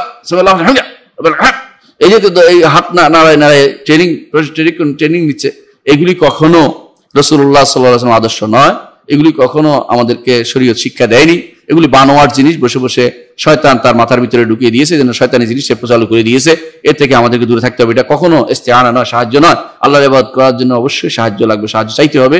যা মুখে চাইবেন অথবা আপনার অবস্থা আপনাকে জানিয়ে দিবে যে আপনি কতটুকু আল্লাহর ইবাদতের জন্য নিজেকে দিন হিসেবে আল্লাহর সামনে দাঁড়িয়েছেন, নতশির হচ্ছেন, আপনি নিজেকে দুর্বল হিসেবে আল্লাহর কাছে পেশ করছেন। এটা আপনি আপনার কর্মকাণ্ডের মধ্যে প্রকাশ পাবে। আপনি বুঝতে পারছেন যে আপনার যখন এরকম অবস্থা হবে যে আল্লাহ যদি কোনো আমাকে আমার নিজের কাছে সুপর্দ করে, তাহলে আমি দুর্বল হয়ে যাব, আমি অপারগ হয়ে যাব, আমার প্রকাশিত হয়ে যাবে, আমি দুর্বলতা প্রকাশ পেয়ে যাবে, আমি করতে পারবো না। আল্লাহর কাছে আমি নিজেকে পূর্ণভাবে নিজেকে ন্যস্ত করে দিচ্ছি। এই জন্য প্রথমেই দোয়ার মধ্যে আল্লাহ সাহায্য চাওয়ার বিষয়টা রয়েছে, সানার মধ্যে রয়েছে। তো এই জন্য প্রত্যেকটি মানুষ ইমানের মধ্যে ইমানদার ওই ব্যক্তি বোঝাবে যে ব্যক্তি এই দোয়ার মধ্যে থাকে, কাজের মধ্যে, যে কোনো কাজের মধ্যে, ভালো কাজের মধ্যে সে সাহায্য হয় মুখে বলবে, না তার কর্মকাণ্ডের মধ্যে এটা প্রকাশ পাবে, অথবা দুইটার মধ্যে একসাথে করবে, যে মুখেও বলবে, কর্মকাণ্ড সেটা থাকবে। দুইটাই জায়েজ আছে। সুবহানাকাল্লাহু ওয়া বিহামদিহি ওয়া তাবারাকা ইসমুকা ওয়া তাআলা জাদ্দুকা লা ইলাহা গায়রুকা, এই যে নিজেকে আল্লাহর কাছে দিন হিসেবে প্রকাশ করতেছে, এটাও মুখেও বলতেছে, নিজেকে প্রকাশও করতেছে। এই দুইটাও সালাতের শুরুতে এটা বলে কেন? যাতে করে একজন মানুষ সালাতের মধ্যে পূর্ণ আল্লাহ তাআলার সাহায্য পেয়ে পূর্ণভাবে সুন্দরভাবে সালাতটা আদায় করতে পারে। এই জন্য যদি এই সাহায্যের ব্যাপারটা ওয়াস্তাইন বিল্লাহ, আল্লাহ সাহায্যের ব্যাপারটা বলা হচ্ছে, আল্লাহর কাছে সাহায্য চাইতে বলা হয়েছে কোনো কাজের জন্য। হ্যাঁ, দুনিয়ার মানুষের কাছে সাহায্য চাইতে পারবে কিনা প্রশ্ন এটা। হ্যাঁ, দুনিয়ার মানুষ যেটা করতে পারে এটা করতে সাহায্য চাইতে পারবেন। একজন মানুষ ধরেন বলতে পারে আমার জন্য এটা নিয়ে আসো, ও সাহায্য করতে পারবে। কিন্তু যেই জিনিস দুনিয়ার মানুষ আপনাকে করে দেবে, এখানে যেন আবার এটা মনে না করেন যে তার এই ক্ষমতা নিজে হয়ে গেছে, এটা নয়। বরং আল্লাহ তাকে এইটার ব্যাপারে সাহায্যকারী, আল্লাহ তাআলা সাহায্য করবেন বলে সেও আমাকে সহযোগিতা করতে পারবে। এখানে আপনার অন্তরের ভিতরে থাকা উচিত যে আল্লাহ সাহায্য না আসা পর্যন্ত সেও আমার কোনো উপকার করে দিতে পারবে না, আল্লাহ সাহায্য আসলেই সে উপকারটা করতে পারবে। অনেক মানুষ আছে ক্ষমতাধর, কিন্তু আপনার কোনো উপকার করতে পারেনি, কেন আল্লাহ এটা করতে তাকে সাহায্য দেননি। এই জন্য ক্ষমতাধর হলেই সাহায্য করতে পারে না, কেউ কেউ ক্ষমতাধর হলেই সাহায্য করতে পারে না। তাহলে আপনি এই যে এই অবস্থা যেটা, সেটা হচ্ছে যেমনি ভাবে আপনি মনে করতে পারেন এটা যে দুনিয়ার মানুষ ওইরকমই, যেমনি ভাবে আমার এক হাতে পারছি না আর এক হাতে সহজতে নিচ্ছি, এটাই। আবার দেখবেন আরেক হাতে আপনার একসময় অপারগ হয়ে গেছে। তাহলে বোঝা গেল একজন মানুষ সবসময় আল্লাহর কাছে সাহায্য চাইলে কিন্তু দুনিয়ার আল্লাহ ব্যবস্থাপনা করে দেন। সাহায্য আল্লাহর কাছে চাইবেন, যে অমুককে বলেছি এটার উপর নির্ভর করবেন না, অমুকে এটা বলছি নাও তো হতে পারে, আল্লাহর কাছে সাহায্য চাইবেন, আল্লাহ তার ব্যবস্থাপনা করে দিলে সেটা করে দিবেন। এই জন্য রাসূলুল্লাহ সাল্লাল্লাহু আলাইহি ওয়াসাল্লাম বলেছেন, ইশফাউ, তোমরা সুপারিশ করো, ওয়ায়াকদিল্লাহু আলা লিসান নবী মা ইয়াশা, আল্লাহ তাআলা তার নবীর মুখে যা ফয়সালা করবেন তোমরা সুপারিশ করো। এটা সুপারিশটা করতে পারো, কিন্তু আল্লাহ তাআলা যখন সাহায্য না করবেন তখন কিন্তু কোনোটাই কার্যকর হবে না। এরপর রাসূলুল্লাহ সাল্লাল্লাহু আলাইহি ওয়াসাল্লাম বলেছেন, ওয়ালা তাহজাজান, অপারগ হবে না। অপারগ হবে না কি? অপারগ হবে না অর্থ হচ্ছে যে তুমি কোনো কাজ করতে গিয়ে নিজেকে আমার কোনো ক্ষমতা নাই, আমি করতে পারবো না, আমি এটা করতে পারবো না, ওইটা যেন না করো। যতটুকু পারো অতটুকু তোমার কাজ, যতটুকু ক্ষমতা আছে তোমার একটু করে বেরো, একটু করলে তোমার হবে। আজ দত্ত হলো এটাই যে আমি কাজ মোটেই করবো না, অপারগতা দেখানো, প্রদর্শন করা যে আমি এটা করবো না, এটা আমার ক্ষমতার বাইরে ইত্যাদি না, তার এটা কোনো নিষেধাজ্ঞার ভিতরে আসে নাই। যেটা ক্ষমতার বাইরে এটা শরীর তো বলেই না তাই করতে, তার ক্ষমতার বাইরে এটা কি করবে কি করে? রাসূলুল্লাহ সাল্লাল্লাহু আলাইহি ওয়াসাল্লাম বলেছেন, সাল্লি কায়দান ফাইলাম তাস্তাতি ফাকায়দান ফাইলাম তাস্তাতি ফাআলা জামবিন, দাঁড়িয়ে সালাত আদায় করো, না পারলে বসে, না পারলে পাশে। এখন যে ব্যক্তি পাশে ফিরে সালাত আদায় করতেছে তার এটাই ক্ষমতা ছিল। কেউ যদি না বলে যে এটা সে করতে পারে না, এটা করতে পারছে, এটা তার একটু ক্ষমতা ছিল। এই জন্য আমরা সবসময় বলে থাকি, এটা একটু আগেও বলেছিলাম যে মানুষের যার যতটুকু ক্ষমতা আছে অতটুকু করলে তার দায়িত্ব আদায় হয়ে যাবে। আমাদের সমাজে যারা মনে করে থাকে যে দায়িত্ব আদায় করার জন্য তাকে বড়টা মারামারি হানাহানি করতে হবে, এটা ঠিক নয়। তার ক্ষমতা অনুসারে করতে হবে, তার যতটুকু লেভেল আছে অতটুকু পরিপূর্ণভাবে আদায় করলেই তার পরিপূর্ণ ইমানদার বলে বিবেচিত হবে। এর নিচে যারা ক্ষমতা থাকার পরেও কম করছে তারা দুর্বল ইমানদার। কিন্তু যারা মনে করছে ক্ষমতা থাকার না থাকার পরেও ওইটা করতে হবে যেটা তার হাতে নাই, ক্ষমতা নাই, এটা করতে হবে, তারা আসলে নিজেকে এমন জায়গায় নিয়ে গেছে শরীয়ত তাকে কখনো করতে বলে নাই। এটা হচ্ছে বাড়াবাড়ি এবং এটা হচ্ছে নিষিদ্ধ। এটাই করেছে আগেকার দিনে যারা খাওয়ার ছিল, তারা এটা করতো, হানাহানি মারামারি করতো, এটা তৈরি করতো। এরা খলিফা বারহাকের বিরুদ্ধে বাড়াবাড়ি হানাহানি করেছে, মারামারি করেছে। এরা সবসময় আলী রাদিয়াল্লাহু বিরুদ্ধে পর্যন্ত তারা দাঁড় নামিয়েছে। অথচ আলী রাদিয়াল্লাহু হচ্ছেন সবার নিকটে সবচেয়ে এমন এক ব্যক্তিত্ব যার বিরুদ্ধে কথা বলার মতো কোনো সুযোগ কারো নেই, কথা বলার মতো এমন অবস্থাও তাদের ছিল না। অথচ তারা যুদ্ধ করছে, তারা সাহাবায়ে কেরামকে মেরেছে, এরকম অবস্থা তাদের দেখা যায়। এটাই হচ্ছে বর্তমান সময়ের অবস্থা। অনেক সময় দেখা যায় যে তারা নিজেরা বুঝতে পারে না কোনটা সর্বোচ্চ পর্যায়ে। এতে কখনো কখনো নফল সালাত আদায় করে 1001 রাকাত নফল সালাত আদায় করাকে তারা আলী রাদিয়াল্লাহু আনহু আলী রাদিয়াল্লাহু হত্যার উপরে স্থান দেয়। আলী রাদিয়াল্লাহু হত্যা করার সব মনে করে, আর আবার এই 1001 রাকাত নফল ফরজ ওয়াজিব মনে করে বসছে। এটা কি জন্য জানে না কোনটা কর্তব্য আর কোনটা দায়িত্ব কর্তব্যের মধ্যে তারা তার পার্থক্য করতে পারে না, কোনটা তার উপর কর্তব্য কোনটা কর্তব্য না, এটা তারা বুঝতে পারে না। এই জন্য যখন রাসূলুল্লাহ সাল্লাল্লাহু আলাইহি ওয়াসাল্লাম বলেছেন যে ওয়ালা তাজাজান, অপারগ হবে না, অর্থাৎ যেটা তোমার ক্ষমতা আছে একটুকু করো, একটু করলে তুমি পারঙ্গম, বোঝা গেল। আর যেটা তোমার ক্ষমতার ভিতরে না, এটা তোমার দায়িত্ব আসে নাই, নির্দেশনাও আসে নাই, এটা অপারগের প্রশ্ন আসতেছে না। বরং যেমন যে ব্যক্তি দাঁড়িয়ে সালাত আদায় করতে পারে দাঁড়িয়ে পড়তে হবে, এটা যে ব্যক্তি বসে সালাত আদায় করতে পারে দাঁড়িয়ে পড়তে পারে না, তার জন্য নির্দেশনা বসাই আসছে। সে ওইটা একটা অপারগ হচ্ছে, এমন না বসে পড়তে পারে। এটা সে যদি এটাতে না বসে পড়ে তাহলে অপারগ হবে, বসতে পারে বসে নাই তাহলে অপারগ হবে। হ্যাঁ, একদম পাশে বসে পাশে শুয়ে সালাত আদায় করতে পারে, শুয়ে সালাত আদায় করে না, তো অপারগ হয়ে গেছে। যতটুকু পারে অতটুকু করাটাই তার জন্য, এটা হচ্ছে শরীয়তের নির্দেশনা। এটার মধ্যে করতে এখানে কোনো রকমের হেরফের করা যাবে না, এখানে কোনো রকম হেরফের করা যাবে না। তাহলে আমরা বুঝতে পারলাম যে রাসূলুল্লাহ সাল্লাল্লাহু আলাইহি ওয়াসাল্লাম হাদিস অনুসারে যে একজন মানুষ যতটুকু করবে, যতটুকু তার উপকার করবে, শরীয়ত যতটুকু অনুমোদন করেছেন, এখানে করতে গিয়ে সে নিজেকে ছাড় দিবে না, অলসতা প্রকাশন করবে না। যদি অলসতা করে বোঝা যাবে যে তার মধ্যে এখন পর্যন্ত সে ইমানের সত্যিকার জায়গায় পৌঁছতে পারেনি এবং পূর্ণ ইমানদার হতে পারেনি। আল মুমিনুল কাওয়ি খায়রুন মিনাল মুমিনিদ দাঈফ, এটা সে এখনো পূর্ণ ইমানদার হতে পারেনি। যতটুকু সে করতে পারে, না করছে অতটুকু সে এতটুকু সে করতে পারেনি, অর্থাৎ এখনো পূর্ণ ইমানদার হতে পারেনি। এখন আমাদের সময় হয়ে গেছে না? আচ্ছা, আমরা এই দর্শটা পুরোপুরি শেষ করতে পারিনি। আমরা এই দর্শটা আরেকবার, বাকিটা অংশটুকু লম্বা টাইম যেহেতু লাগবে, আমরা এই দর্শটা আবার আপনাদের সামনে হাজির হব। আজকে আমরা এই দর্শটা এখানে সমাপ্তি রাখি। ইনশাল্লাহ আপনাদের সামনে আবার দেখা হবে। অনেক লম্বা দর্শ, এটার ব্যাখ্যাও বাকি আছে, আর এটার কিছু ইয়াও বাকি আছে, মাসাইলও বাকি আছে। এগুলো নিয়ে ইনশাল্লাহ আবার আপনাদের সাথে দেখা হবে এবং পরবর্তী দর্শের সাথে আমরা মিলে সেটা আদায় করার চেষ্টা করব। তো আজকে মতো এখানে সমাপ্তি টানছি। আল্লাহ আমাদের আমল কবুল করুন, আমাদের সবাই আশা আকাঙ্ক্ষা পূরণ করুন, আমাদের বিপদ আপদে উদ্ধার করুন। আল্লাহর কাছে দোয়া করছি এই করোনা থেকে আমাদেরকে হেফাজত করুন, আমাদেরকে সমস্ত বিপদ আপদ থেকে উদ্ধার করুন, মুসলিম উম্মাহকে সঠিক পথে পরিচালিত করুন, এই দোয়া করছি। আল্লাহ আমাদের কবুল করুন। আসসালামু আলাইকুম ওয়া রাহমাতুল্লাহি ওয়া বারাকাতুহু।